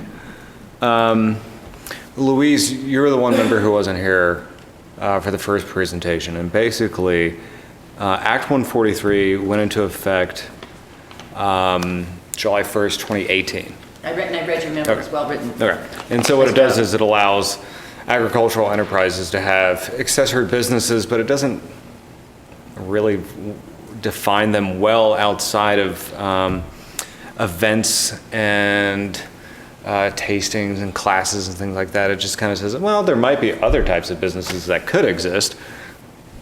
We'll let towns decide whether they think they're really truly accessory. So there were some points of confusion at the last meeting, which we clarified with the Agency of Agriculture and discussed with Shelburne and Heinsberg to see what they were thinking. And some of those were, do Vermont products from other farms count towards, there's a requirement for 51% of sales have to come from qualifying products. And what they clarified is those have to be really produced on site.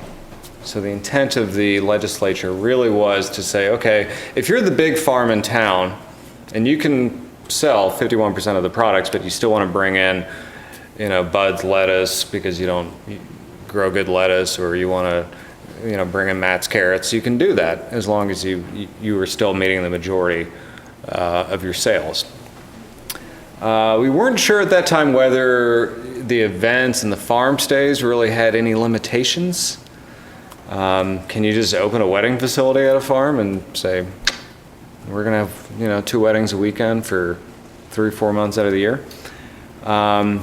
And it wasn't really clear to us if there was any sort of revenue requirement for the events and the on-farm stays. And we also don't know why this dog has gloves. I was going to say, can that dog drive that? Does that dog, do you need a license to drive that? Why does he have gloves? He doesn't have hands, really. He has paws. So, the intent of the act is pretty clear, at least in theory. It's to promote, Vermont farms. We all love them. It's to make sure they're economically viable. They can diversify a bit, think more creatively about their business opportunities. And the law states that it wants to make it more consistent from town to town how accessory on-farm businesses are regulated, and I would argue that that's not going to be the case going forward. I think we'll see in the coming months and years that different towns are going to approach this differently, and the agency has kind of admitted in that follow-up meeting and in other correspondence that, yeah, it's going to be up to towns to decide what they think is appropriate for an accessory on-farm business. In addition to the accessory businesses, the events, the overnight stays, the law also deals with hemp and pesticide notifications, and I'm not going to get into those issues. Hemp and pesticide, well, hemp is becoming more of an issue in Charlotte, but I think pesticides are not as much, for better or worse. So, an accessory on-farm business is anything that deals with the storage, preparation, processing, or sale of qualifying products. And the qualifying products have to make up more than 50% of one's gross revenue, or I'm sorry, sales. And the agency initially thought that this would just mean any Vermont product, and now they've just opened it up and said, you know what, it's any agricultural product, which seems interesting to me. But the qualifying products for that 50% margin have to come from the site where the business, whatever it is located. And then accessory businesses can also include educational, recreational, or social events. And Gerald, I think, asked me, Gerald Bouchard from the Planning Commission asked me, what are some of the potential uses? And this is a short list that I came up with. ranging from bakeries, bars, bed and breakfasts, breweries, all the way to wedding facilities. Really, if there's a logical nexus to a farming operation, there's a potential that you could say it's an accessory business. I would say, at least in Charlotte, I've had interests in bakeries, B&Bs, campgrounds, creamy stands, delis, florists. I've had a pet breeder because I've sold ducks and rabbits for pets. We see people selling clothing and housewares made from local fibers. I have had a beauty products home occupation come through. So, I mean, these things do exist. And these are the kind of ideas that people have when they're trying to think about how to market their farm products. Slaughterhouse, I kept that in there. There are so many other regulations, that are going to be involved in that. But that is on the list of things to contemplate when you're thinking about accessory on-farm businesses. Under the Act 143, municipalities you can either think about as they're limited to or they're allowed to use site plan review and performance standard reviews. For the most part, performance standard reviews aren't going to come into play. They deal with things like excessive noise, radioactive material, things of that nature. Site plan, though, can help address things like parking, lighting, site access from the road, all those good things. However, the law prohibits local zoning from prohibiting accessory on-farm businesses, and it allows municipalities to say, you know what, if you want to be more permissive, you can do that. So let's just pick on a neighboring town. Let's say Ferrisburg wants to become the next great farm-to-table restaurant capital of Vermont. They can make it super easy for it to have farm-to-table restaurants. And they can kind of write that into their zoning, exempted, whatever. Do you mean to that point that they could say it doesn't have to be 50%, it could be 1% on-farm and 99% off-farm revenue? Because that's more permissive? Maybe. Yeah. I mean, when a law says a municipality can be more permissive, to me that seems like, yeah, it can be as permissive as it wants to be. I mean, that's so subjective. If you raise 10 pounds of carrots and you want to sell those with a dinner, well, you got to buy all the other stuff to make the dinner marketable. You have to repair the carrots, you have to have it cooked, all the other stuff. So you could say that the entire dinner and its preparation is in support of selling those carrots. So it's just dartboard. I mean, it's... Yeah, and it's up to the town to decide, at what point is something no longer accessory to the farm and is just something else. I mean, if you're trucking in 99% Cisco products grown in California for what's really ostensibly just a restaurant, and you have a little patch of lettuce, like Dean alluded to before, is that truly a farm? That's something for a municipality to wrestle with. And again, the agency is really deferring to towns to interpret what is an accessory. And it's important to remember under Charlotte's regulations currently, agriculture is exempt from zoning, it's exempt from site plan review, and it's exempt from performance standards. So if you think, these businesses are popping up and you at least would like to think about, okay, what's the parking going to look like? What's the road access going to look like? You might amend your regulations to say, okay, site plan review is appropriate for accessory on-farm businesses. I wouldn't say that's a bad idea. And you might think about different thresholds where you say, okay, a campsite with 3 little, 10 by 10 plots to put a tent, that doesn't necessarily need site plan review. Okay, but a bed and breakfast with 12 rooms, we might want to think about parking in a more regulatory way. And you can look at the current regulations and say, okay, we define bed and breakfast as this, as inns as this, et cetera. And think about whether those thresholds make sense for saying, okay, at this point it's no longer accessory, or at this point we want to have site plan review. So there was confusion over qualifying products, and I've alluded to this already. The law says it's commodity raised on one or more farms, and the agency has basically said even non-Vermont products count. However, still for that 51%, if you're doing something that's not an event-based business, it's not an overnight stay-based business, you still need 51% of your sales to come from on-site products. I thought it was interesting the people from the agency said that they didn't contemplate non-agricultural products being sold at businesses. No bumper stickers, no t-shirts. It kind of seems to me that they would have thought about that, but something that wasn't contemplated and is not specifically regulated under the law. So events and farm stays.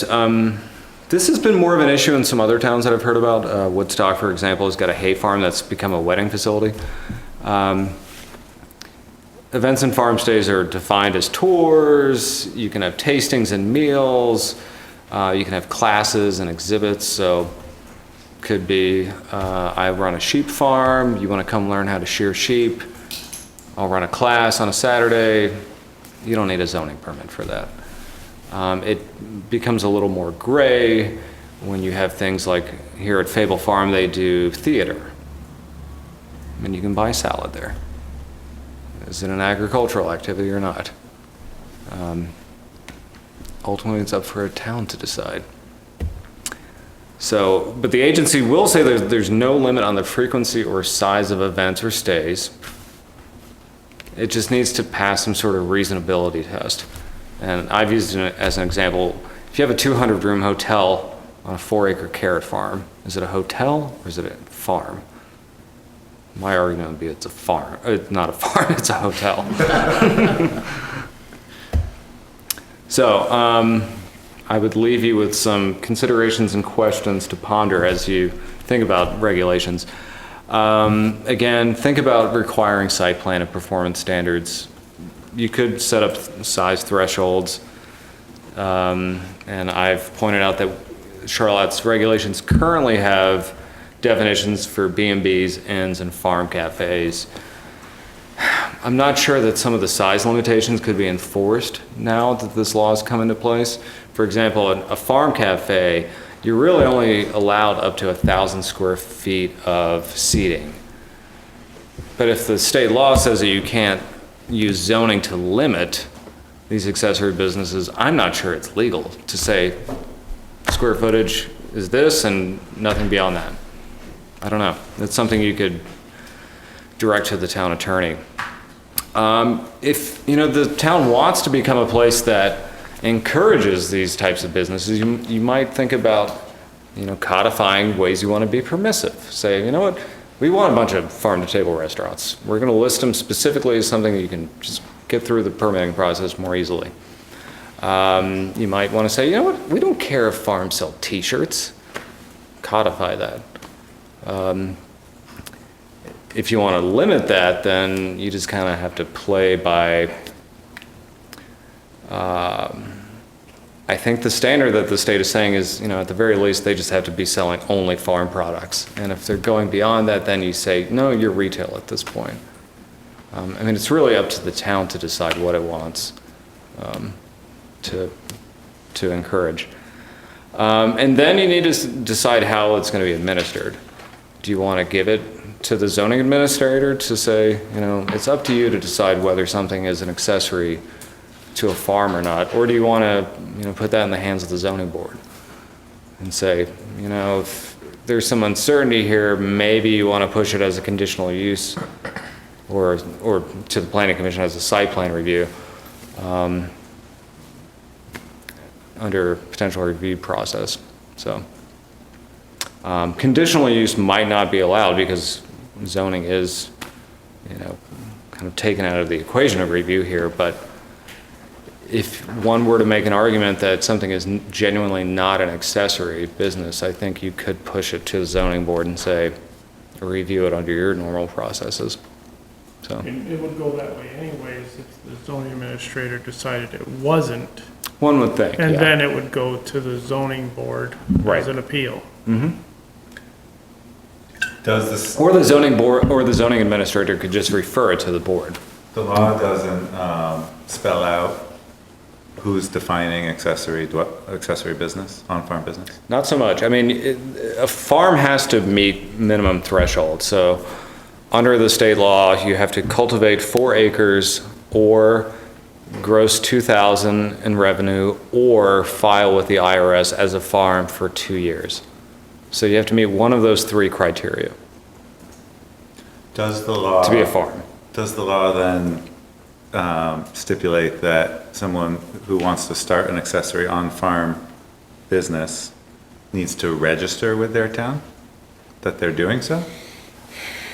You know, part of it is, part of the crux of this is, what is the auditing process that's laid out in Act 143? Yeah, not as much as it does just for regular agricultural exemptions. So if, let's say you have a 10-acre mixed vegetable farm and you need to put in a washing station for your vegetables.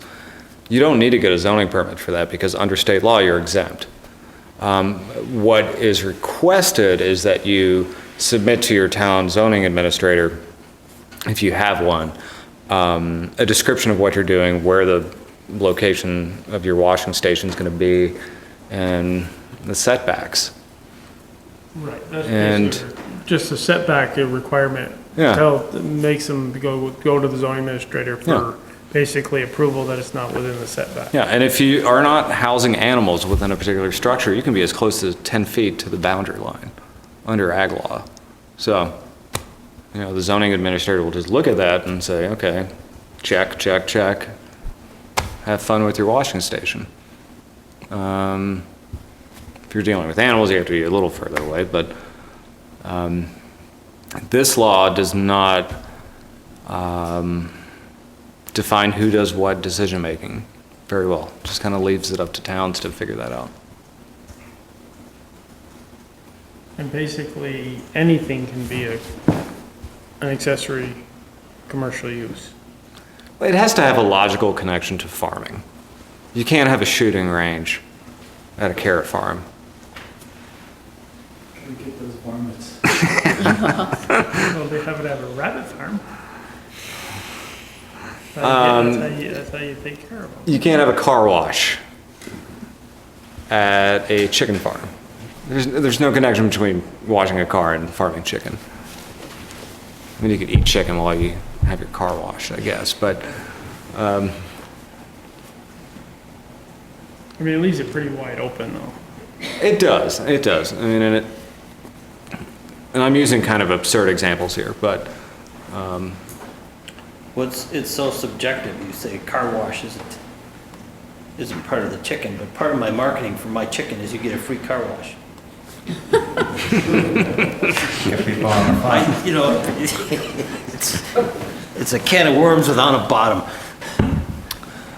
Maybe why the state left out a That's lot probably why of they left it out. yeah. descriptions. Yeah. But I mean, yeah. I think the issues that towns are more likely to wrestle with are, you know, B&Bs. How many rooms can you really have? Wedding facilities. Are you having 300 people weddings every single night, you know, every weekend, you know, Yeah, but what's the 4 or limit? 5 months out of the year? I mean, Yeah, but with the state, there is no limit. there is no limit, you know, under state law. And Well, there are natural limits. what can we put it, where do we put this limit if we decide, okay, you can only have an event with no more than 100 people? Land use regulations. Where do you put it? Where does the town put it? We can't put it in our Well, that's regulations. the hard part is you're allowed to be more permissive but not more restrictive. Yeah. So really, in the land use reg, what the mechanism would be creating a trigger for a site plan review. Yeah. That would be about it. I think so. And then, you know, to that effect, I guess my other question is the auditing piece. You know, zoning administrators are not accountants. And so is the state really expecting through Act 143 for zoning administrators to be auditing the books of all the accessory on-farm businesses in their town annually to Yeah. determine if they do or don't meet this threshold? And that's Again, this pretty is up to the onerous towns cost. to decide how to do this process. I mean, I've dealt with only one enterprise so far that's provided me with auditing, and they were very impressive and thorough. And I think they would be able to do it on an annual basis. We kind of agreed, probably do it end of the year accounting. But the town would be Let you capture your accepting, full season. the town would be accepting their numbers? Yeah. On a trust basis? Yes. On an honor system? I mean, I can't imagine a scenario where you would want to hire a third-party accountant to dig through this. No, I kind of can't. thing. I mean, I can't understand how the state even proposes it, to that responsibility to the towns. Yeah. To be the trigger for then going to something as simple as a site plan review, Yeah. especially when we account for growth. I mean, I like that you brought up the idea for thresholds, because that's another kind of, just paradox I've been wrestling with is, how do you ask someone who wants to start a business and their revenue is 0 and that they're farming to think about whether they're going to trigger the need for a site plan review? Yeah, and let's when say- they have no revenue. Right. And how does that? yeah, and let's say you do grow qualifying products on your farm, and then you happen to bring in something from somewhere else that just happens to blow all other sales out of the water. What do you do then? Unexpectedly. Yeah. And who's gonna regulate this when you have a small farm that's growing corn and then they bring corn in from somewhere else? And how do you know Whose corn is which? whose corn is which when you get it there? It was the beginning of the weights and measures. What if you have a crop failure one year? Say you lose all your pumpkins and you have to sell pumpkins from Canada. So, That's pretty problematic. good luck. Yeah. Hey, you have to deal with this too. soon. I'll have to What's deal new with here? it. Peter? I think the more we talk about it, the more you get into the weeds, the more difficult it sounds. But to me, it seems like it's something that we learn as we go. Just as we have land use regs, the land use regs that we have today are not the same as they were 20 years ago. We wrote them and then we modified them as we learn more, and I think that would be the same case here. Is that we have to start someplace, and I would say we start by trying to keep it as simple as possible, and it will evolve over time. I mean, there's all of these what ifs are valid what ifs, but my take would be, let's try to keep it simple at least out of the gate, and not let's look at to just try to. If we decide that we say that we think they should fall under site plan, and, we work from there, we go from there, and we develop it as we go. I think to Peter's point, kind of a question I'm hoping you've discussed with the state maybe is, the simplest is no action. And has the state said how many towns have decided to go down the route of creating ordinances for site plan review? And how many are just allowing? As a result of this law, not so much. I mean, I know Shelburne, for example, set up a site plan review process when, I believe it was Bread and Butter Farm and one other farm. I think they're having a movie night, maybe. Probably Fisher's Yeah. ice cream, little berry farm. So prior to this law being passed, they'd already set up a process for looking at how farms could diversify and how the town wanted to regulate it. So they had preemptively, sort of addressed that in town regulations. Does the League of Cities and Towns have any guidance on this? Not yet. Not no. yet, okay. No, But this not law so has much. been in effect almost For a little over a year. A little over a year. Yeah, a year and 1 week to the date.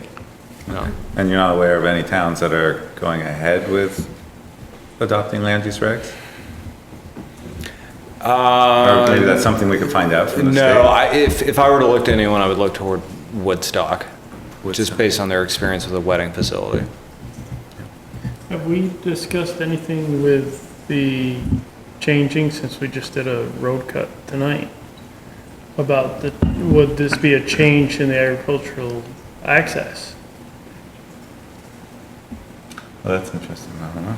I mean, Just a thought, throw it out there. Let's confuse everybody.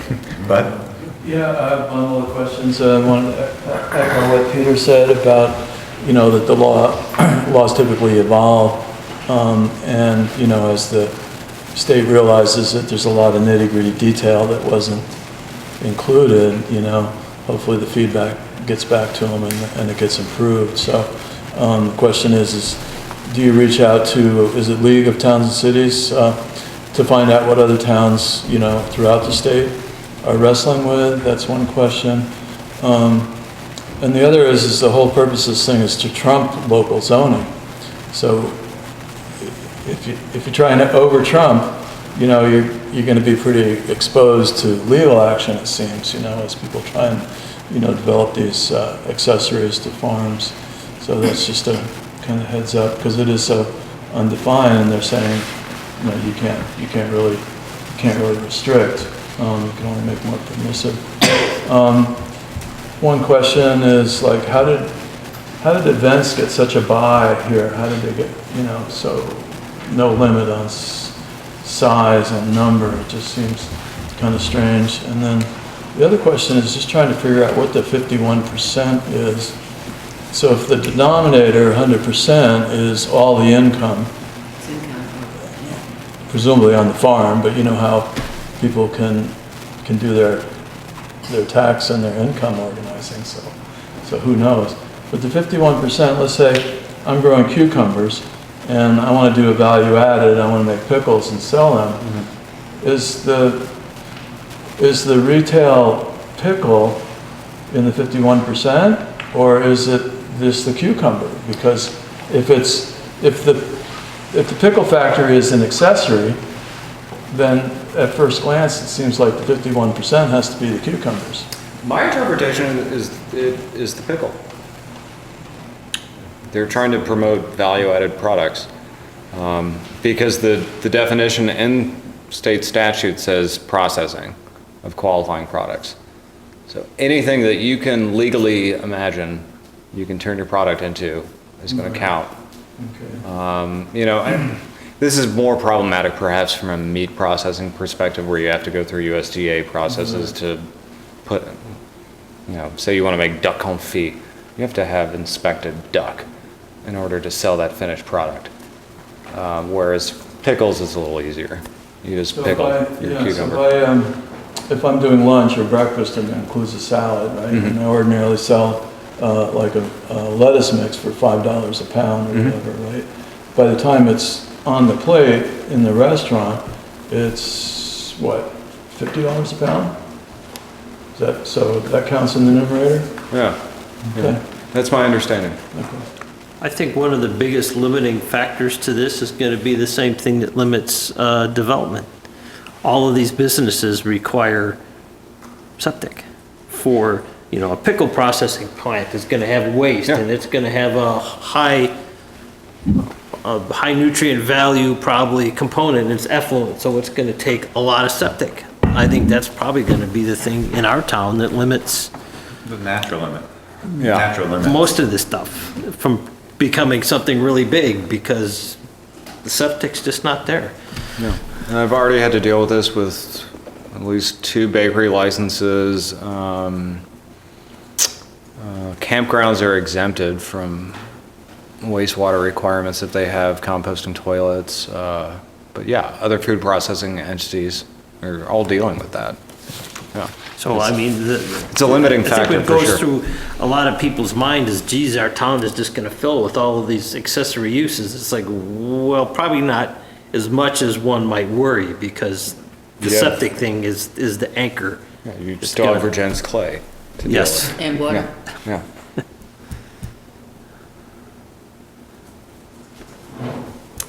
Yes. A couple of specific stories, comments to share. My name is Tad Cook. Grew up on Commerce Bay Road, and now I get to manage Valley Ridge Farm. So I'm a young Charlotter who gets to work here in town and on a farm that has an accessory farm business. And so speaking of learning as we go, we've learned a lot as we've gone. And some of that is what I want to talk about. So the first example here, do any of you know Vera Simon Nobes? Yeah. So Vera was the first leader on our farm, and she really set us on the path with Diana and Peter to where we are now, that we have a farm business that can support not just our production, but also other farmers in the area. And so we still sell Vera's products, and she makes these beautiful bags and wallets, and as you know, and some of them are from our farm, from our cows, and she uses our hides, and we're able to sell them. So it's a chance for us to showcase the animal in a different way and to bring it more up the value chain, which is what makes farming more profitable. That's farming is not a high margin business, so that pickle factory might be the only way that you make the cucumber farm profitable. So Vera is an example of that, that cowhides are in the commodity market often just thrown away or turned into dog treats. And so instead she turns them into something that's beautiful and that you can sell and contribute to her family's income and to the agricultural economy of Vermont. So right now we're able to sell her bags in our market, and at a certain point we won't be able to sell only the bags that she makes from our animals. And we'd love to sell more of ours, but we can only raise so many animals and she can only sell or sew so many bags for us. So should we not sell a bag that she makes that's from a different farm? That, I think, is the crux of this 51% portion of the law. There are many things in this law that merit attention or maybe waiting and seeing, but that is one particular part where to say it only counts if it's 51% from your farm, that at a certain point you might find that you're limiting the activity of the farm that actually wants to support their neighbor, when in fact the goal of the law was to not just support the one farm in the neighbor, but farms all over the state. So another example here is some strawberry shortcake, and I wish I brought 5 forks, but but there's okay. So yeah, so here, well, I'm sure you can divvy that up. Here's, I mean, it's just strawberry shortcake, but there's flour that's from Nitty Gritty Farm, so Tom Kenyon grows this grain, and then there's some heavy cream from Kimball Brook, and then there's strawberries from our farm. And what percentage of that is from our farm? Is it by volume? Is it by the value, Is it by value of the volume, yeah. of the inputs? And is that something that you want to review as the town? Do you want Aaron to spend as much time as we spend trying to figure out how much of our product is 51% or not? And so one thing that I think you can do as a town is to say, out of all of these decisions, let's take the 51% and say, if it's a Vermont farm, it counts towards 51%. And that, granted, you don't need to make this decision now, but Aaron is leaving at the end of this meeting, and you'll have the chance to either make the law and write it now or to wait and see. And if you make the law more restrictive, then we won't have a chance to see what comes to be. But if you allow it to be as permissive as it is now, and maybe go so far, I would ask you to go so far as to say that's a Vermont farm product that came from our town and that came from our state, and therefore it qualifies. So that's what I have to offer other than the actual strawberry shortcake. Thank you. Yes. Hi, Ray McCargo, also with Flower Ridge. I've spent a lot of time with the state over the last year, and before it passed law, to understand, because they worked years on Act 143. And the intent was Vermont's agricultural industry, which is primary dairy, is struggling. And if Vermont wants to stay a farm state, Act 143 was to create more opportunity for new farmers to try new products and try new ideas. And a question that it's fun to have Tad thinking about his peer group in Vermont. He was looking at, wow, I can work in Charlotte. I grew up in this town, and I can be involved in an enterprise it's a truly diverse farm that's doing so many things. Can we use it to help people like Vera? So Vera, we could probably sell 10 of her bags with our animals this year. She probably could sell 50. But then do we stop selling 10 at ours because it's only 51%? But here's someone, she can walk to our property from where she lives. She started on our property. Where do you cut and dry that? I don't think that's the goal of Act 143 was to encourage a new generation of thinking around agriculture and how do we keep going. I think the gift that you all have in this date and time is to keep it broad and open and see where it goes, because there's no need to narrow it right now. Would Charlotte like to be a town that encourages more small-scale farmers? That Vera someday gets successful enough for this, she may end up putting her own animals on and get a bigger property someday. But she can't do that today until she builds her business. Philo Ridge is actually a conduit to help her develop that. Philo Ridge at some point say, hey, Vera, it's got to stop selling here because now you're over the 51% for us because we can't provide it. That I don't think that was the goal. Charlotte, too, can't grow every product that you want to maybe have when you come experience Philo Ridge Farm. So we may not get the cheese we want or some other value-added product that's grown in somewhere else in the town or somewhere else in the state. I would think we'd want to encourage that because we want more Tads who grew up in town to stay in town and have entrepreneurial opportunities to be the next generation of farmers. And that's where I think Charlotte can be a leader to say, we actually want it, whenever Aaron's replacement comes, let's give direction that we want to encourage real farms producing real goods here to succeed. And how do we broaden that possibility and not restrict it till we see what comes at us? And I think that's the neat ask for you all right now and the gift of this time. Aaron has been great to work with, and he is the farm you said report. We have one farm that's reported really well. That was us. And the amount of manpower, people power it took to produce that was intense. Going back to Tad's, like how much time do we need to spend calculating is that an on-farm product or not? And that's where I think I want to caution you, don't regulate more. I think let's see where it goes and hope that there are more Veras and more nitty-gritty farms and that they start collaborating among themselves in the town itself as their first goal, but don't restrict them if they can go further. There's a baker now in our neighborhood who wants to do local grains, and his land isn't big enough, so he may come to us and say, can you grow grains for us? Sorry, we can't, because that's not going to be our 51%. That's where I think being a broader scope can really help that. We want to be able to support TAD, we want to support Vera, and a series more. You have a chance to help accelerate that in the direction to the next Aaron in running your staff. And I think that's a really neat time in history here. That's all. Thank you. I think that practically, using the 51% is not practical because then it puts the town in the position of pricing everything that goes into that strawberry shortcake.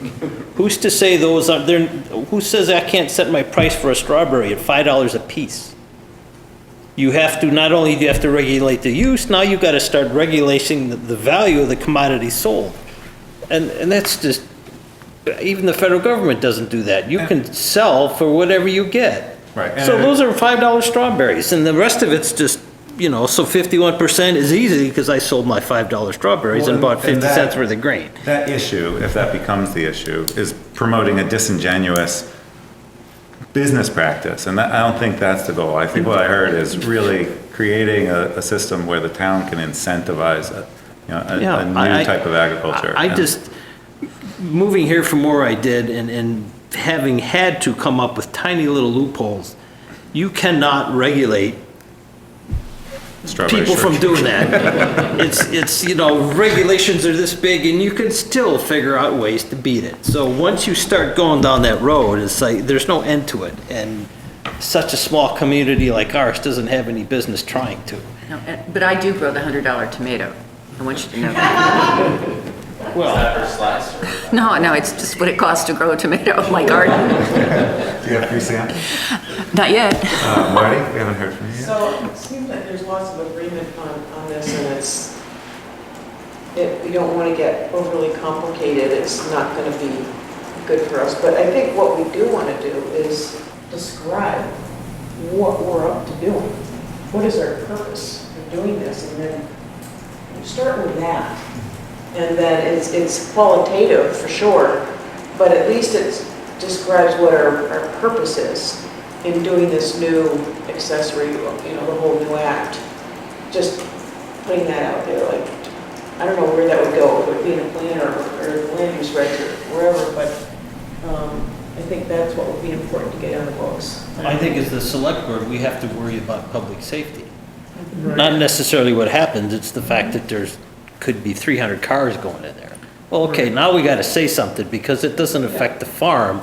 it affects the town and public safety, and that is something that And that's we why. have to do. Right, and that's why I think Yes. the site plan review part would be the best first step. Right.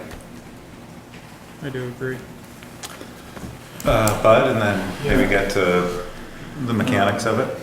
Yeah, it was an impassioned plea and well put together, but I don't think that this is the forum that decides. I think that the Act 143 says it has to be on-farm produced.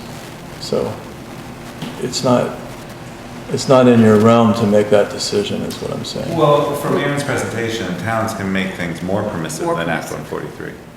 So there is that authority granted in 143. Peter, I think in the beginning, when it came up as an issue 4 or 5 months ago, you brought up the mechanics of how land use regs work. Do you want to? Well, I was just going to say that I think Marty makes a good point, which is that I personally don't feel we're at a point where we can say forget about the 51%. I think we have to define, at least in our mind as a town, in terms of we want to support it and at least draw a general picture of what it looks like. Like for someone for you to grow grains on your farm for somebody else for them to produce, I think that totally falls within the realm of what this law is all about, or providing either more land or opportunity for increased cattle to make more handbags. That makes sense to me, but I do think we have to kind of at least define it generally, without getting too far into the weeds again, because we can all sit here and think of all the what ifs about what if this happens, what if that happens.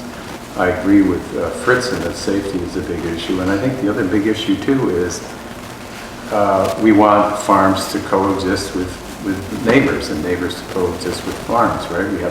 We have a lot of, it's a very rural community. We have a number of farms that we want to support. We have a lot of folks that live next to these farms. So I think that's the other piece, and that in my mind is where I tend to go in terms of site plan. Again, depending on the size, what it is, may or may not require that. So we need to define it a little bit better.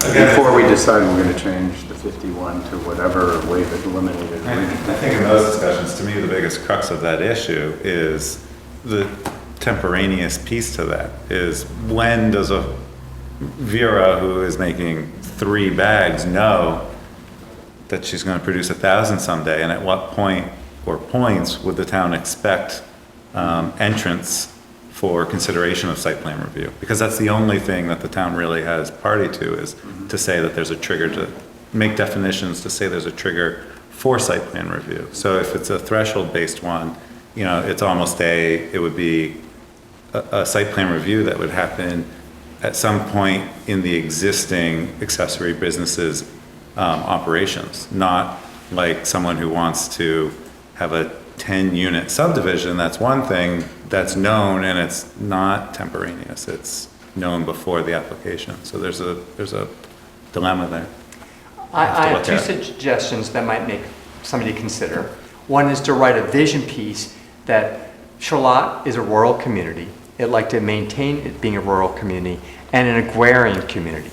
And with the passage of Act 143, with now a new law, Act 143, we like to encourage small farms that are really focusing on growing, making and producing local product. That sets an intent. So when someone like a Vera wants to do it, is Charlotte is it a community that wants this? So that would help. Filer Ridge used to be called Foot Farm. There was no site plan requirement, and they used to have semis pulling in and out of there every day. From a neighbor standpoint, they had a manure pit. That wasn't required for input from the neighbor. Now they may smell things off the grill, and so is that bothering them or not? So I think that's where the next zoning administrator is to have a clear intent from what the town wants, and to give them direction to say, is this in line with the intent of what the community wants? And then if there's an area the zoning administrator, then it should say, this is a process, give them some power to say this maybe should be brought to zoning for a site plan review, or this should consider more. You don't know what those possibilities will be now, because Act 143 was a statewide goal of saying, we want to encourage more rural and agrarian farming enterprises. And the rules are restricted. This is a statewide policy to set a new base of freedom for that, and the towns can even make it easier than that. Where does Charlotte want to fit in that? They want the base of 143, and the 51% was a guideline. And I think you should keep that goal of 51%.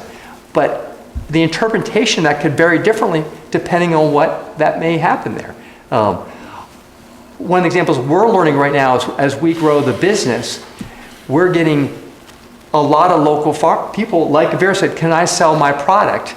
And what can we take off your land and make a product for you on our home? And I think that's something you kind of want to promote. So these are kind of vision things that could be written to set the intent to encourage those kind of activities if that's the direction you want the town of Charlotte to go. And I think you're saying it well, time will tell. You'll learn as new applicants come in. You may say, you know what, we need a little more restriction here, or we maybe need a little more freedom there. And that's where, right now, keep it open until you see what comes in. We've learned so much that we didn't expect the Veers of the world to say, we can't create our own place to sell. Can you sell it for us? And they say, well, if we know we're not quite so burdened on how we calculate the hours we did because we wanted to make Aaron feel good that we're tracking it, was great exercise for us, but we also realized it may be a restriction to helping some other local enterprises. And we're happy to be a poster child or a prototype to say, hey, here's what we learned this year, and come back and share that with the community. We don't need a regulation for that. We're willing to volunteer and do that. So there's all kinds of ways. This could be a new chapter for Charlotte to be a leader in those areas. And what turned out to be something that we're excited about at Fowler Ridge is we may be an incubator for other small farms in the area that needed some help to get started, and we have a venue to help get started. Vera, I could see someday getting a bigger piece of property and doing more on her own property. Wouldn't that be great if she stayed in Charlotte, because this town encouraged that for her to do that. Mm-hmm. So back to my recommendation is to set a vision piece out of where Charlotte wants to go regarding a rural and agrarian lifestyle, and that you want to encourage that or not encourage that. Yeah, and that would definitely be in the town plan. And that goes well in the town plan. And maybe when you're interviewing the next Aaron, say, if you have that piece, it may influence who that person is, because that's going to be something that you're going to want to empower them to take it through the first steps before it comes up to you all.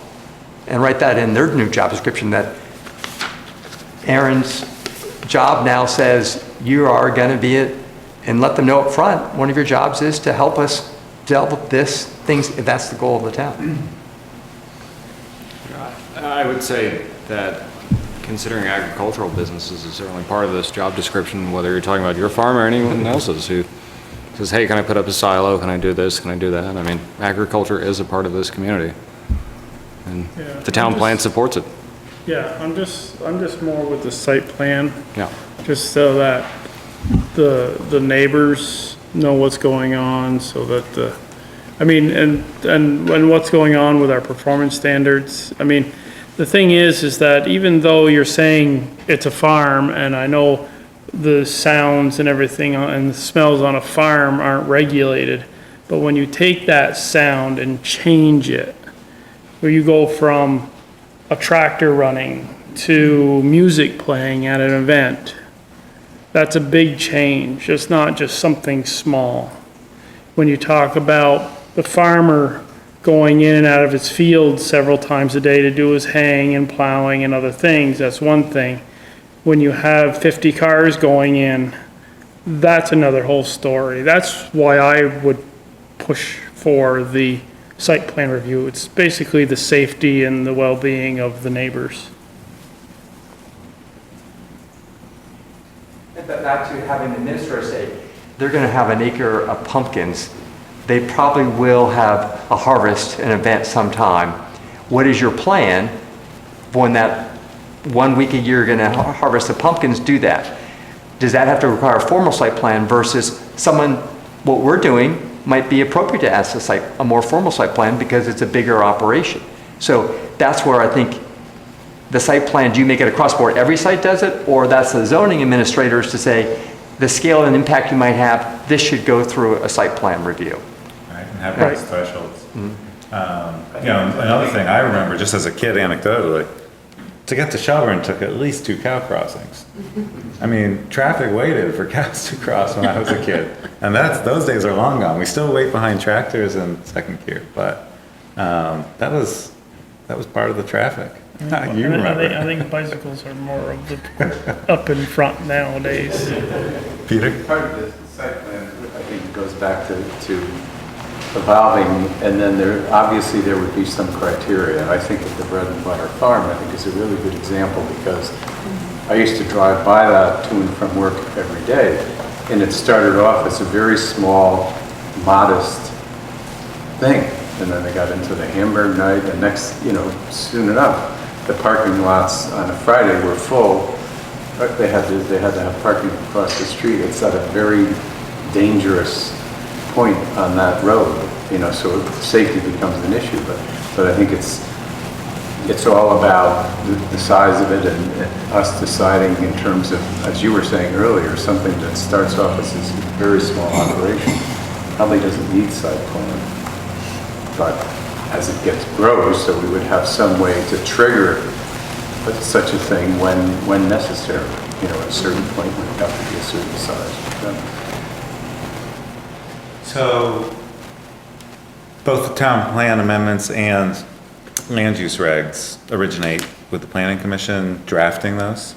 Do you think it would be valuable to have a commission select board meeting, or does the planning commission to start that process and talk about what the direction would be? I think we should, and I think that, we're in the process of going through the land use regs. We have 65 items on that list to review and decide whether we want to update them or not. You folks have the updated town plan in front of you for the second hearing coming up. So that's only this big. That's right. So I think following on the footsteps of that, yes, I think this is the time to do that. Great. So we'll kind of coordinate that and then wait for drafting. Because the process, if I understand it correctly, the planning commission has 2 hearings on the draft before it comes to the select board. And then select board reviews, can make edits and changes, 2 hearings. And then could be presented to a town vote discussion. So it's quite a process, and I hope we continue to generate good ideas throughout it. Marty? Because there's so much expertise, you've been piloting what the act is, and there's numbers of people in town that have good depth of knowledge on the topic.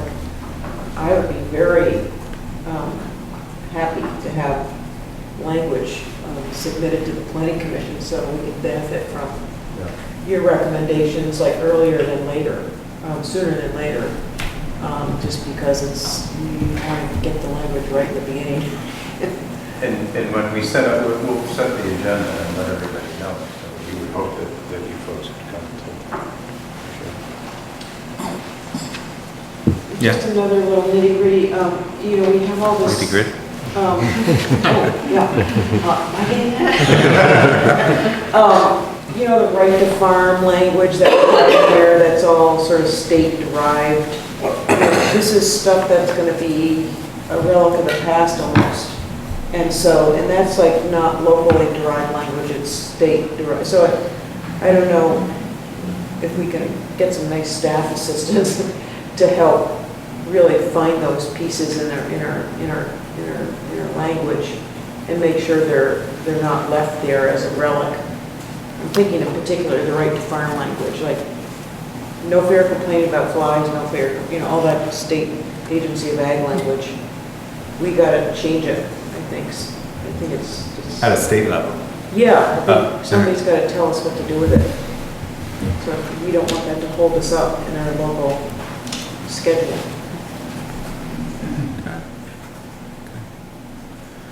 Well, thank you. Oh, but... So this is going to be a continuing discussion? Yeah, I think the next...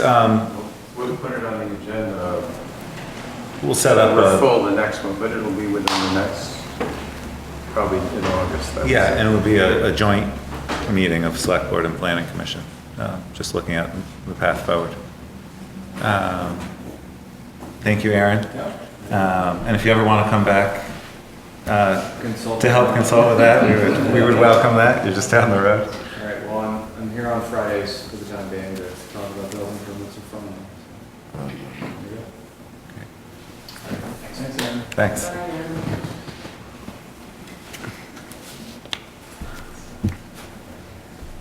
We do. I guess the 8 o'clock item, make an appointment to the Planning Commission for a term ending April 30, 2022. Do we want to do that in executive session? We can have a discussion in executive session for personnel issues, and no decisions can be made in right, executive session. absolutely So we would not. come back out after. But maybe we do that at the end, whatever, now's fine.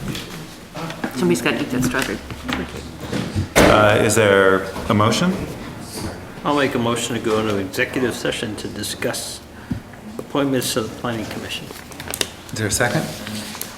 Second. It's for the purpose of personnel decision. Personnel discussion. Personnel discussion is all those in favor, say aye. Aye. Aye. Opposed?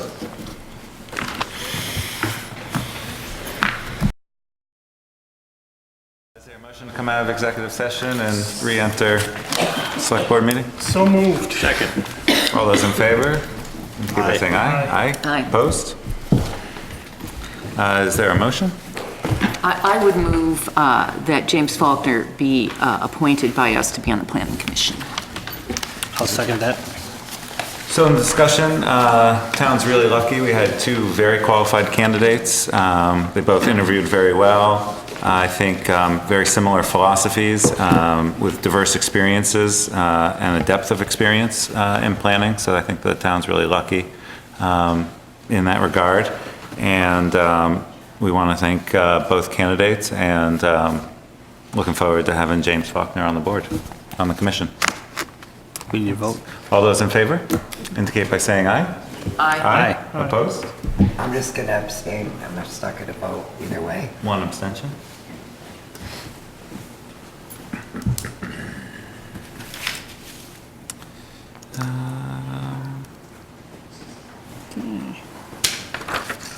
Process for reviewing applications for zoning administrator and interviewing applicants. Dean, you want to take it from here?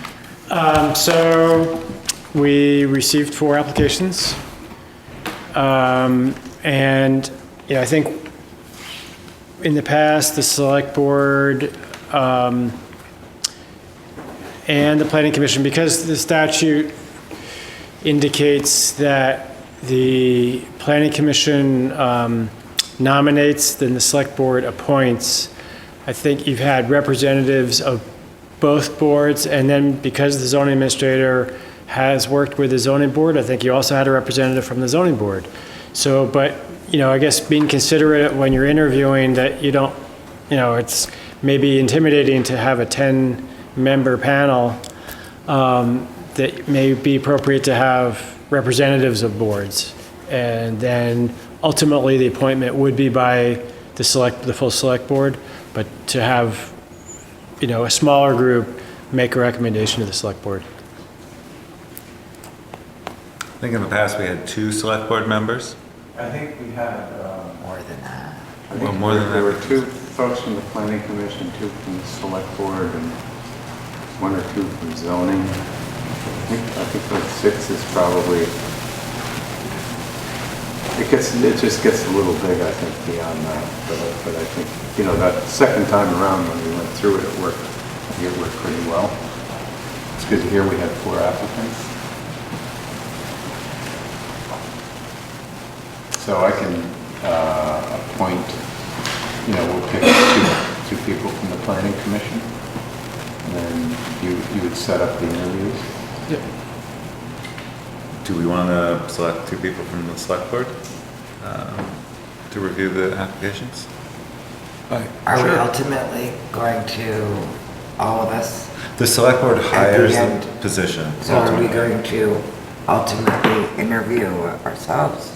like 2 candidates, maybe bring it down to 2, or I just remember more of us being you, Lane, myself. I think we did come back to that And in the process last time. Was it just 2 select board members? Well, Frank's a twofer anyway.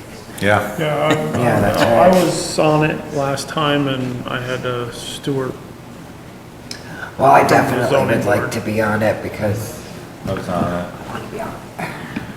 I'll pass. Okay.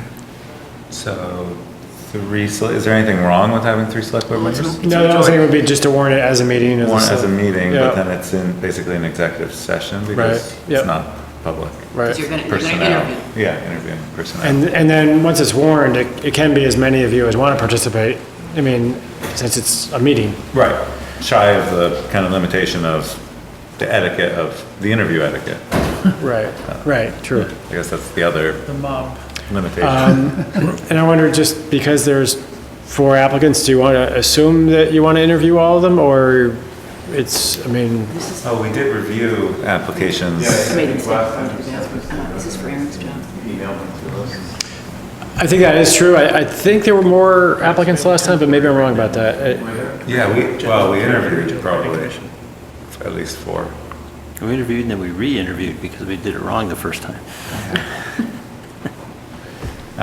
What would you like to do, Peter? Is there any Charlotte people that, No current Charlotte residents. I mean, if there's 4, I'm fine with interviewing them. I mean, I'd like to have you email us Sure. your application. Right. And I'm happy to help if you need help, but it sounds like there's. We gotta try to do it all if we possibly can. On one day. So this committee is going to compose of 3 different boards. And this has to be, and this is recommended by the planning commission. Now, how is the decision or the review from this committee going to be submitted to the planning commission for their vote? Should be at a meeting? My recollection was that when we did it the second time through, basically the planning commission Authorized. appointed 2 people and they were fine with the decisions that those 2 people made as a That's the recommendation. recommendation to the select board. Okay. Now, I don't know, then you say, well, I never know. So you could have that on your next agenda. They might say, they all want to interview. Right, but the only other thing is if there's 6 members and the 2 planning commission members, for some reason, may decide a different person than the other 4. What happens then? Does this committee make the decision for those 2 people? No. And if not, does the decision of the 2 the 2 planning commission members override everybody else that was on the committee, so why have them on the committee? Well, one, if Yeah, the select board doesn't vote to hire the recommendation, then the committee has seen the alternatives and the planning commission could recommend someone else from that same pool as a second recommendation, and we won't have to go through the whole interviewing process again. There'll be known variables. I mean, this is kind of a hybrid, really. The intent was to try to do it collectively.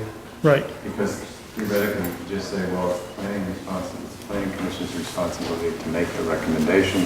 Planning commission interviews the candidates, they make a recommendation, and then the select board could decide they want to interview all the candidates as well. So that's this kind of- another way that we could do it. But this But I think hybridized the hybrid, interview we're trying to process. say, okay, can we kind of streamline it a little bit? Right. I like the idea of the committee. It's not that I don't like the idea of the committee. I mean, because I know when we had another person that we hired that ended up being the staff for the zoning board, and nobody on the zoning board had even seen the person until the meeting where they were hired.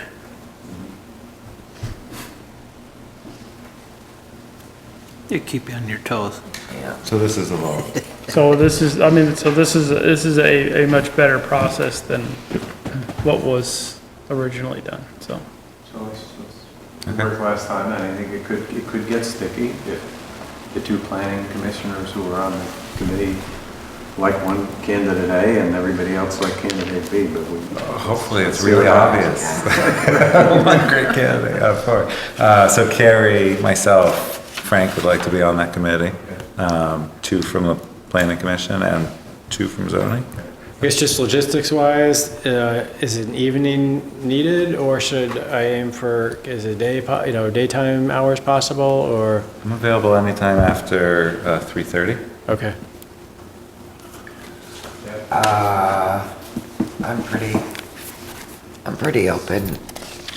Any particular? Or after 3:30, I probably would prefer Monday, Tuesdays, or Wednesdays. Okay. Same. I'm unemployed, so Sorry. I'm a school bus driver, so this is my summer. I get to come here and On vacation. and talk with you guys. Such a deal. Your pay rate just went Living the down. dream. They did. Dean, if it turns out it's next week, I can't do it on Tuesday or Wednesday, but after 3:30 on any other day is fine. Okay, so maybe we'll aim for Monday Monday. and try to do them all. And can you send us the resumes? Sure, Thanks, everyone, perfect. yep. Thank you. Great, thank you.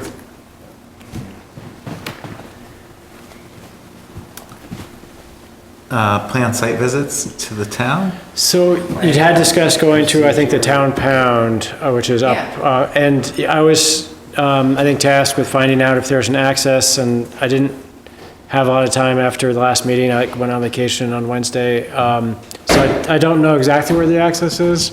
I'm told there may be something off of Churchill Road, but I don't have really a definitive information about that. So it is penciled in for the July 22nd meeting at 5:15. How do you get there? I'm sorry, I was looking at the wrong I agenda. haven't had a chance to actually research it, so I believe there's access off of Churchill Road, but I'm not exactly sure where. Yeah, I bet you I know. I've been where told it there's is. a gate off 7 that goes right to the corner of it. There is, I don't know if it's locked, though. Last time I drove by there, it was locked, and there was signage, and it seemed like a relatively new gate compared to a year ago. Huh, yeah. There is a new property owner there, so they might have gated it, or locked it. That makes sense. I mean, I don't remember ever seeing that Yeah. like that. I mean, I could at least try. What old timer do we know? Like Happy Patrick? She used to Ask her. own that parcel. Well, she would know how to get in there. We could I do a think drone she's- site she's- visit. She's moved. Just sit here and watch. Somebody might It's Oh, shoot close that's enough. It's a true. 5-mile range on those things. Somebody might shoot it down though. So I could try to research the access or at least find out if there's an adjoining property owner that would allow us to cross their property. That'd be great. So that's the next one on the 22nd? Right. Well, it would be odd that there's a completely landlocked parcel that we own. I think it's this odd. I mean, I had somebody talk to me about the beach today, all the driftwood, a lot of wood on the beach. okay. And had been Yeah. told in the past that there's nothing you can do about it, it just keeps washing up.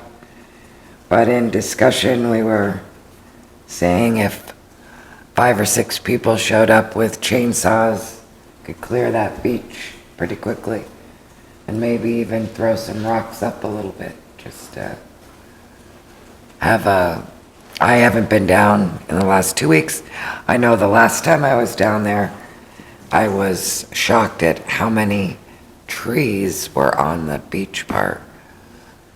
And would love to have done something myself then, but happened to be Greg Armel was in when we were talking about it.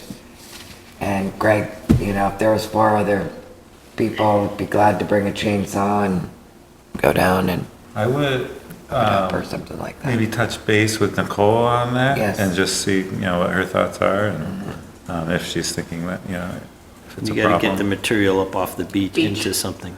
Yep.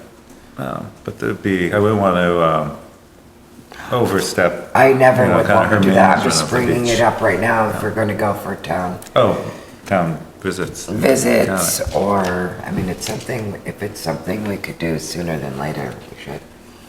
I'll ask Nicole tomorrow. Big bonfire at the town party. I know, there you go. Okay, do we want to, so you were thinking about planning like the next site visit after this one? Oh, where do you want to go? Whaley Woods. You guys haven't been there. Yeah, I haven't been there. That was the one with the next most intrigue. I'll talk to Chrissy.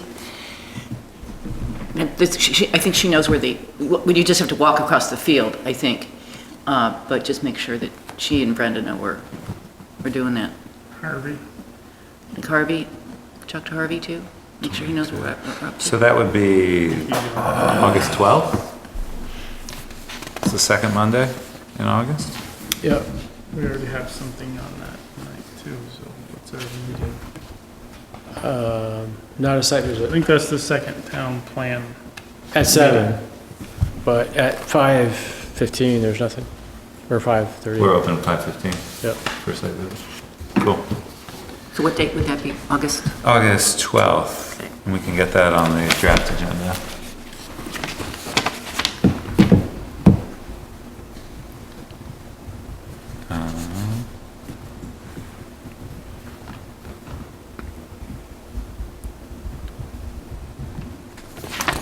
Minutes, June 24th.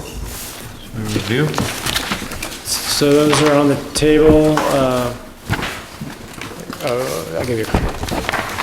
I know you didn't do them. I had a question, Dean, maybe. What is the difference between the bolded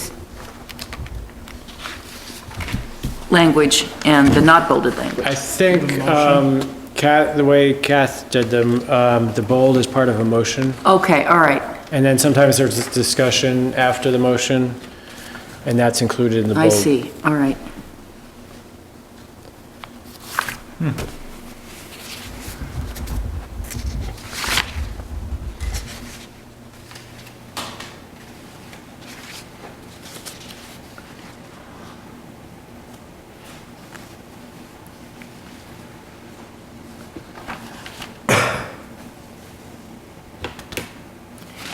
I see what she did, okay.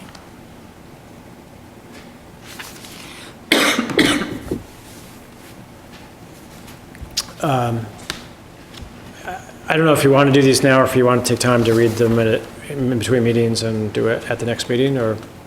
These minutes? Yeah. Do people have a preference? I read them, I didn't have, Okay. Motion to approve the minutes? I'll make that motion. Second? Second. Any amendments?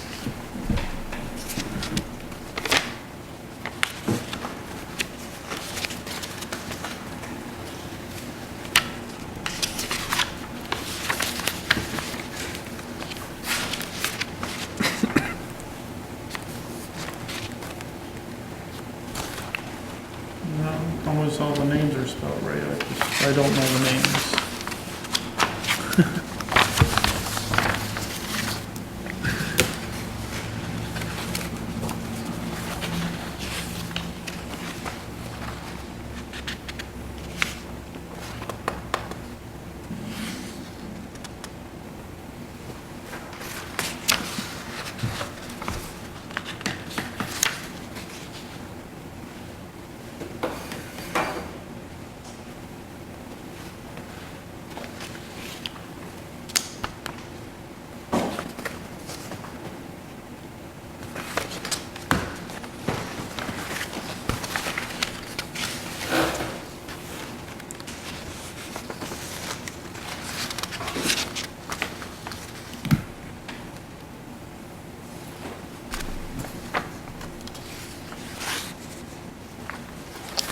I guess I do wonder, for discussion of the pay rates and hours This is between line 205, 206, and the motion 222, that you actually approved the pay rates and hours in addition to using the form. In addition to what? Using the form, using the proposed payroll report form. Oh, yeah.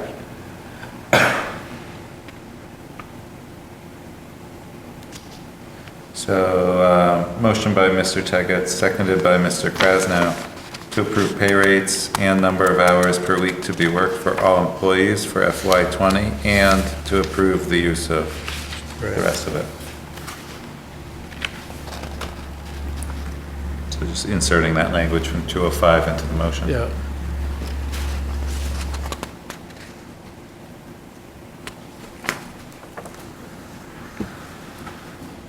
Yeah, I thought I said that. That's it. It was a long motion.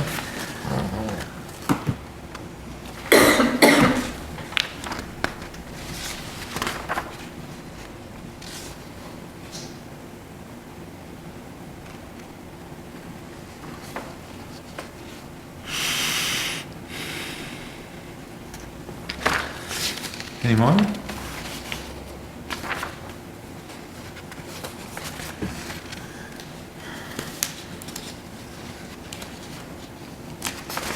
I went and drove down that driveway from that abandoned house, Oh, we are in, Stockbridge. oh, I was gonna do that. I just turned around, I didn't drive then, I turned, well, I did, but I didn't. It's a horseshoe driveway. I would have backed out, but I didn't need to, I could just keep going forward. That's pretty rough.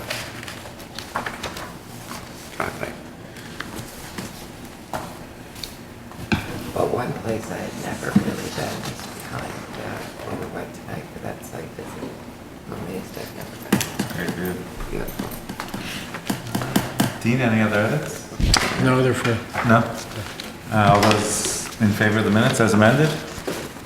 Say aye. Opposed?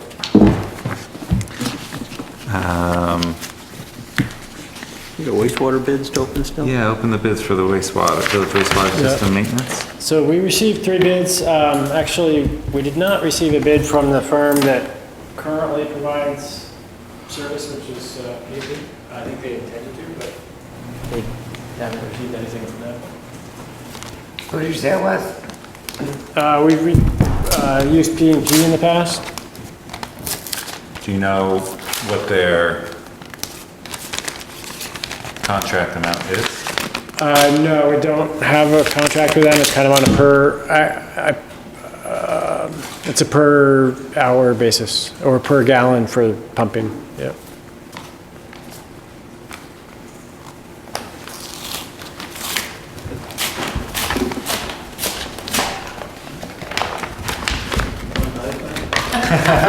Sure. Let's speed up the last one. Thanks, Beth. He's always talking about needing one. Yeah, I know. Where's the letter over there? The town's gonna invest in all. Much nicer. Much better. Wow. Folding too. Thank you.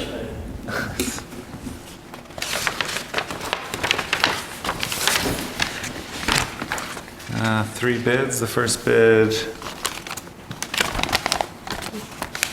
is from BP Wastewater Services of Vermont. Cost per year for maintenance task 1 is $1,400. Cost for maintenance tasks 2 through 5 is $2,400. Cost for maintenance tasks 6 through 8 is $1,000. For task 9 is $800. The total cost for performing all maintenance is $5,600 and $90 per hour per man, which does not include excavation services. Second bid is from Champlain Associates.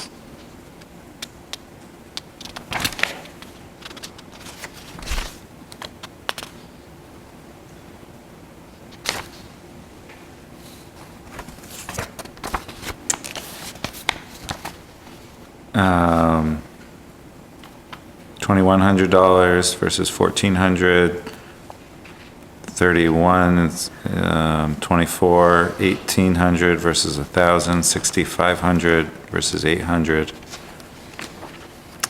Total is 13,510 versus 5,600.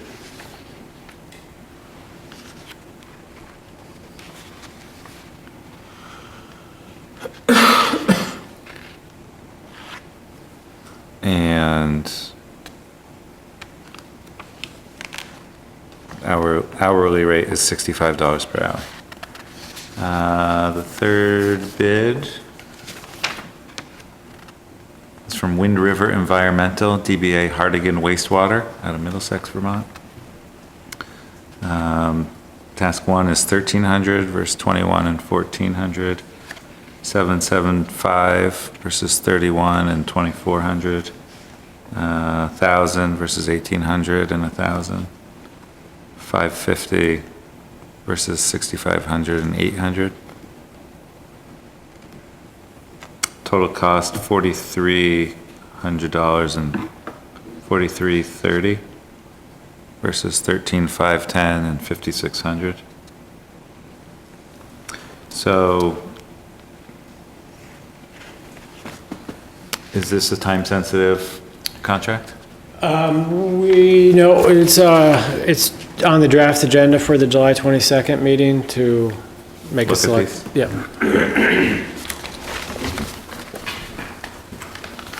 And these will be available at Dean's office if people want to review them before the meeting. Are there any references in there? 3 references for each. Yep. Is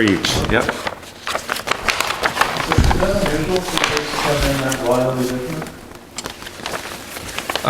We've seen some pretty wildly different numbers. I can't speak specifically for the wastewater. I don't really remember. I think this is the first time we've done a We've bid it out. comprehensive contract for maintaining our system, so. It's the right direction. That's for the Thompson site, Thompson Point site. No, for the village, for Yeah, town for hall. The library, So recently, we senior really center. hadn't done anything for the town septic system and the 3 buildings that used it, so. What was the name of the first one? BP? Yeah. BP Wastewater Services of Vermont. Right, and this one is Champlin? Champlin, which No, is. no, yeah. Champlain. Oh, there you go. Champlin, Yeah. thank you. How do you spell it? CHAMPLIN. Missing the A in Champlain. So Champlin. Got me. I was looking for numbers, not letters.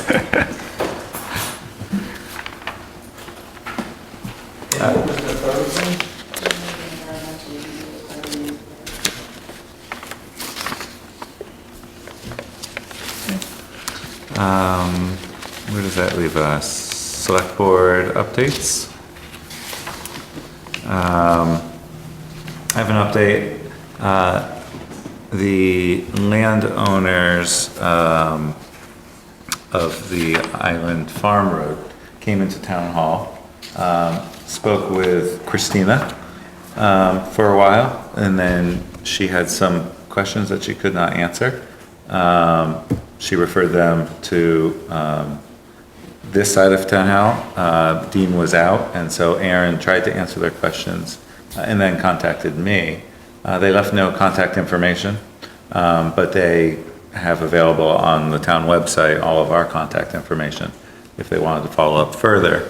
I took it upon myself from hearing that, that same afternoon, I went to their property just to see if they were around and to introduce myself. They were. I had an informal discussion on the porch. I think they are not interested in having a public appearance in any form. They want to maintain their privacy. And I think if anything comes up further on the town's agenda, it would be good of us to notify them that an issue that might be, directly impacting their property would be up for an agenda item as a courtesy, because I think they've, felt like they didn't know that that was happening, even though it was a planned agenda item in some ways. And I explained that it came during the select board updates, which is an open forum for people in town to bring issues to the select board, and we made time to discuss the issue in general that was of concern of the neighborhood. And then their property came up unexpectedly in that discussion from the people that showed up at that meeting. So I wanted to give you that update. Did they give any indication they were going to maintain it? The property had been brush hogged when I was there, and so something had happened, and then I actually kind of wanted to just really do as much as I could to address the concerns of the Stockbridge Road neighborhood that they brought to us, and so I asked if they had any contact information for the new owner of that property, and they said that they would be comfortable in forwarding our contact information to them, and also said that they're pretty sure that that property had been recently brush hogged as well. So I have not gone by since. It had not been brush hogged when you went? So that was last week at some point. So that's just the update on that from last meeting. So, well, I guess it was planned that be put on an agenda in the somewhat near future, or I guess next steps, are there next steps on that? Or we can talk? Yeah, I think we'll talk on Okay. Next steps for agenda. I did also, the town has a contract with putting up fencing, and there are some contractual obligation issues that have arisen since the last meeting to my attention. Wanted to discuss those further with the board. I think it's appropriate to do that in executive session, since it is a contractual obligation to discuss. I don't expect any decisions will be made after this point. I got a couple updates before we go into executive session. Okay. Refunds. Sure. Fire department has received their 3 prices for their ambulance, and they're sorting through them because they're all different manufacturers with different parts and what have you. And the library is before the planning commission on the 18th, and we have a volunteer doing the discussion with the wetland people. And the stormwater is also being done by a volunteer. So. Nice. Really nice.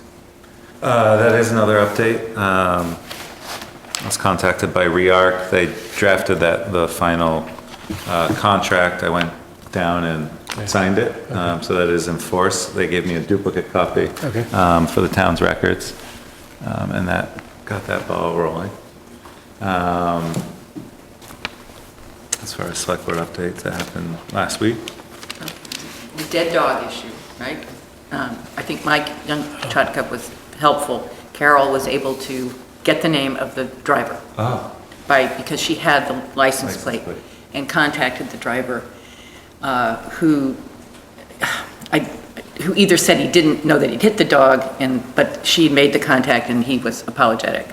The dog's still dead though, so, that's, I don't know how you hit a dog and not know you hit a dog, so anyway. That's the takeaway is if you have the license plate, you can find out who owns the vehicle. Dean? I have 2 items. One is just to let you know the front door broke as a result of weed whacking. Weed whacker admitted to it provided the information. And then I also want to let you know next Tuesday, Sherry Winnie and John Kaplan, they're both state people for the grants related to trails, are coming for a meeting that would go potentially from 9:30 to about 3:30 to do a site walk. Louise, I don't know if you were thinking of joining that, if you're... When is it, next Tuesday? Yep. I think I can probably try and do that. Great. Just send me a note. Logistics, yep. Yeah. Great. To see which grant program is most appropriate for that, particularly State Park Road.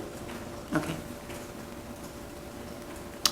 I guess I maybe want to just change what I said in that because it is, there's a contractual obligation that there may be a decision by the board when we come out to executive session. I wouldn't want to presume that for the board. So it's possible there may be action after this.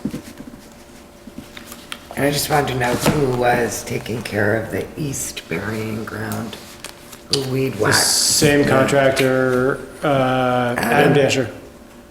And he hasn't done anything with the gravestones, this site. Yeah, he's not. There's no weed whacking, it's overgrowing now. Okay, all right. You know, it's mowed where you would drive in, but it's not been weed whacked or. Okay. You need to get a thinner spool of twine to satisfy the bid requirement. Because I know they have a thinner than standard line for that to make sure it doesn't damage For the the East gravestones. Burying Ground? For all the, Oh. yeah. .065, I think. Pretty thin. Pretty small. Is there a motion to go into executive? Oh, yes, please. One of the Selectboard updates last week, you raised a question about how VCAM go to planning commission meetings. Is any traction on that? I haven't heard anything from VCAM. See, I was thinking VCAM should go to. Ken hasn't heard anything from VCAM? No? You're not scheduled for any planning commission meetings? No, no.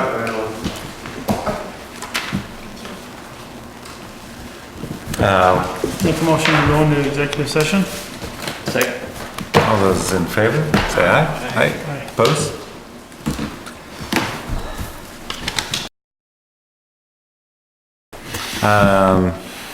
There will be no action on the contractual obligation issue. And moving on to the next agenda item is discuss the process for employee annual reviews. So on the table is the review process from last year. I know Nicole did email today about a comment she had.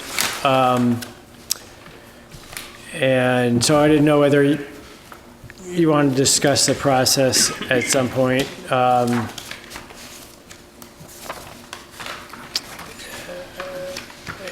you Whether- probably,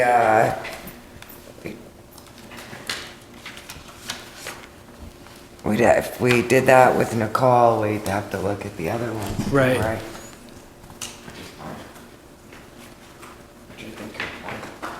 Oh, yeah, I think your read of that is more accurate. And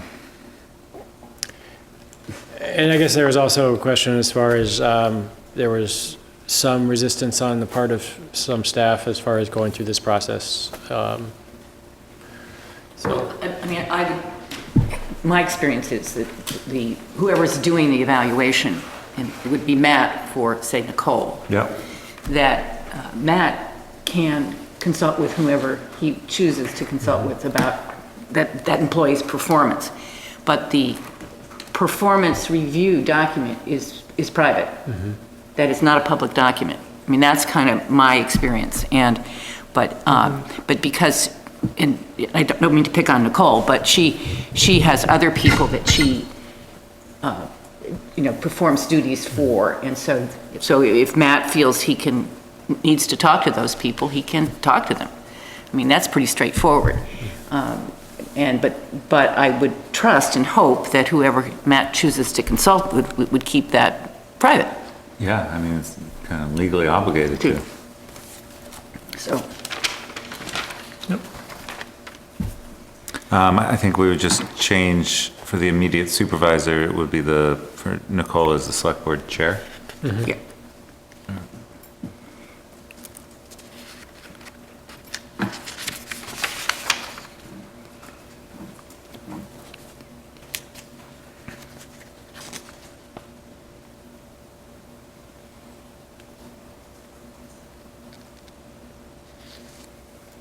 Do we need to do Aaron? Yeah, that's out. I guess we'll switch out Lane. Oh, yeah, this was definitely just last year's Oh, got it. version of it. I guess what partly prompted this, there was a planning, one of the staff people doesn't want to go through the process, and I guess the question is whether that's something that's required. A staff person that has said they don't want to go through the process. Employee review, performance review. Oh, really? Yeah. I mean, that's Okay. it's mandatory as far as I'm concerned. I think it's a standard, and to start treating employees differently is not a fair employment practice. I concur. You can show up for an interview and stare at the wall and not say anything if you choose to, but fill in, refuse, hand in the form blank, but oh well. I mean, a possibility also is whether the self-review needs to be as extensive as, it's, in some ways it's handy, in some ways it may be more detailed than is needed. But if anyone has any thoughts about that. Well, I agree with that employee. I wouldn't want to do it. Well, it's up to the employee to decide whether they're going to fill out this form or not. So whether it's extensive or not isn't the point. If they decide not to fill it out, that's their choice. Mm-hmm. Okay. As with showing up for the interview and everything else, I guess. And they have a choice to go through the performance review. If they choose not to, they will get reviewed on whatever information is available.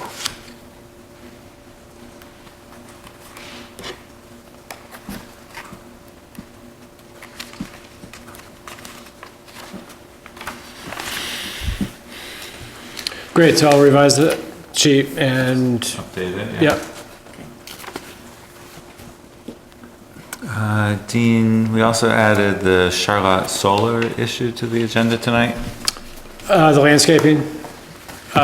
So the approval from the Public Utility Commission requires an annual review by a landscape architect. And so they did do a review, which is on the table, and they commented on the two fairly non-healthy maples along Heinsberg Road, and recommended that those be replaced. The town was a party to the proceedings, so can submit comments.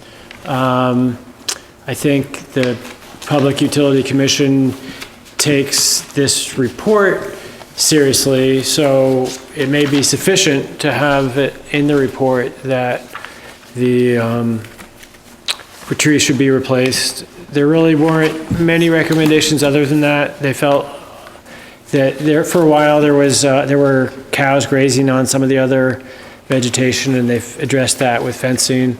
So they feel that generally everything else is going well. So it's really the two trees that they feel are the main issue to be addressed. I mean, if you want, we can submit a comment just saying town's in agreement with those recommendations. It would probably be through our town attorney, which could be fairly brief. I'd like to go down to the solar and look at it. I'll try to do it tomorrow. I didn't have my truck with me today. I just would like to see what that hedgerow looks like now, seeing has it been through. How do you access? Because I don't believe the gate is locked. Okay. And is the access off Heinsberg Road? Mm-hmm. Okay. So it says we have 15 days to respond, is that? From the first, so if you find something. Yeah. Well, from a distance, I can see that some of the evergreens are growing pretty good, but I'd be curious just to see what it looks like up close. do you want to leave it up to Carrie to say if there's a comment to submit? I'm going to take a look too. I think think we have to take this stuff pretty I'll seriously. take some pictures in case Oh, okay. somebody wants to see something. Make a motion to appoint Carrie to respond to the letter. Oh, okay. By the 15th. By the 15th. A second.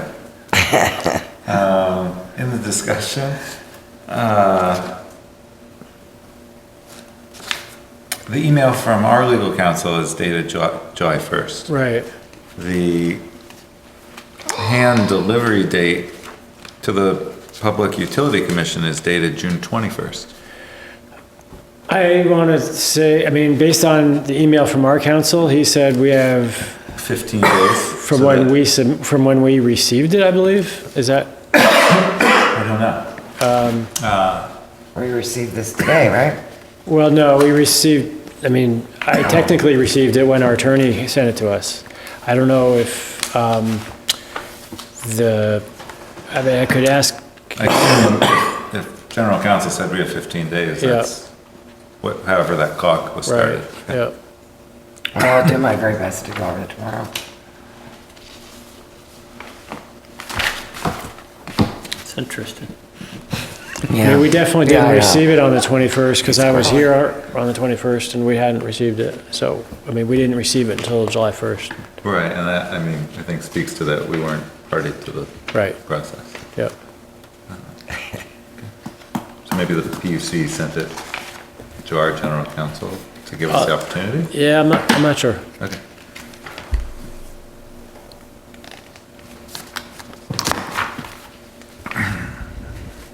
Excuse me. Okay, approve warrants, pay bills, and is there any other business? Is there a motion to adjourn? Motion to adjourn. Second?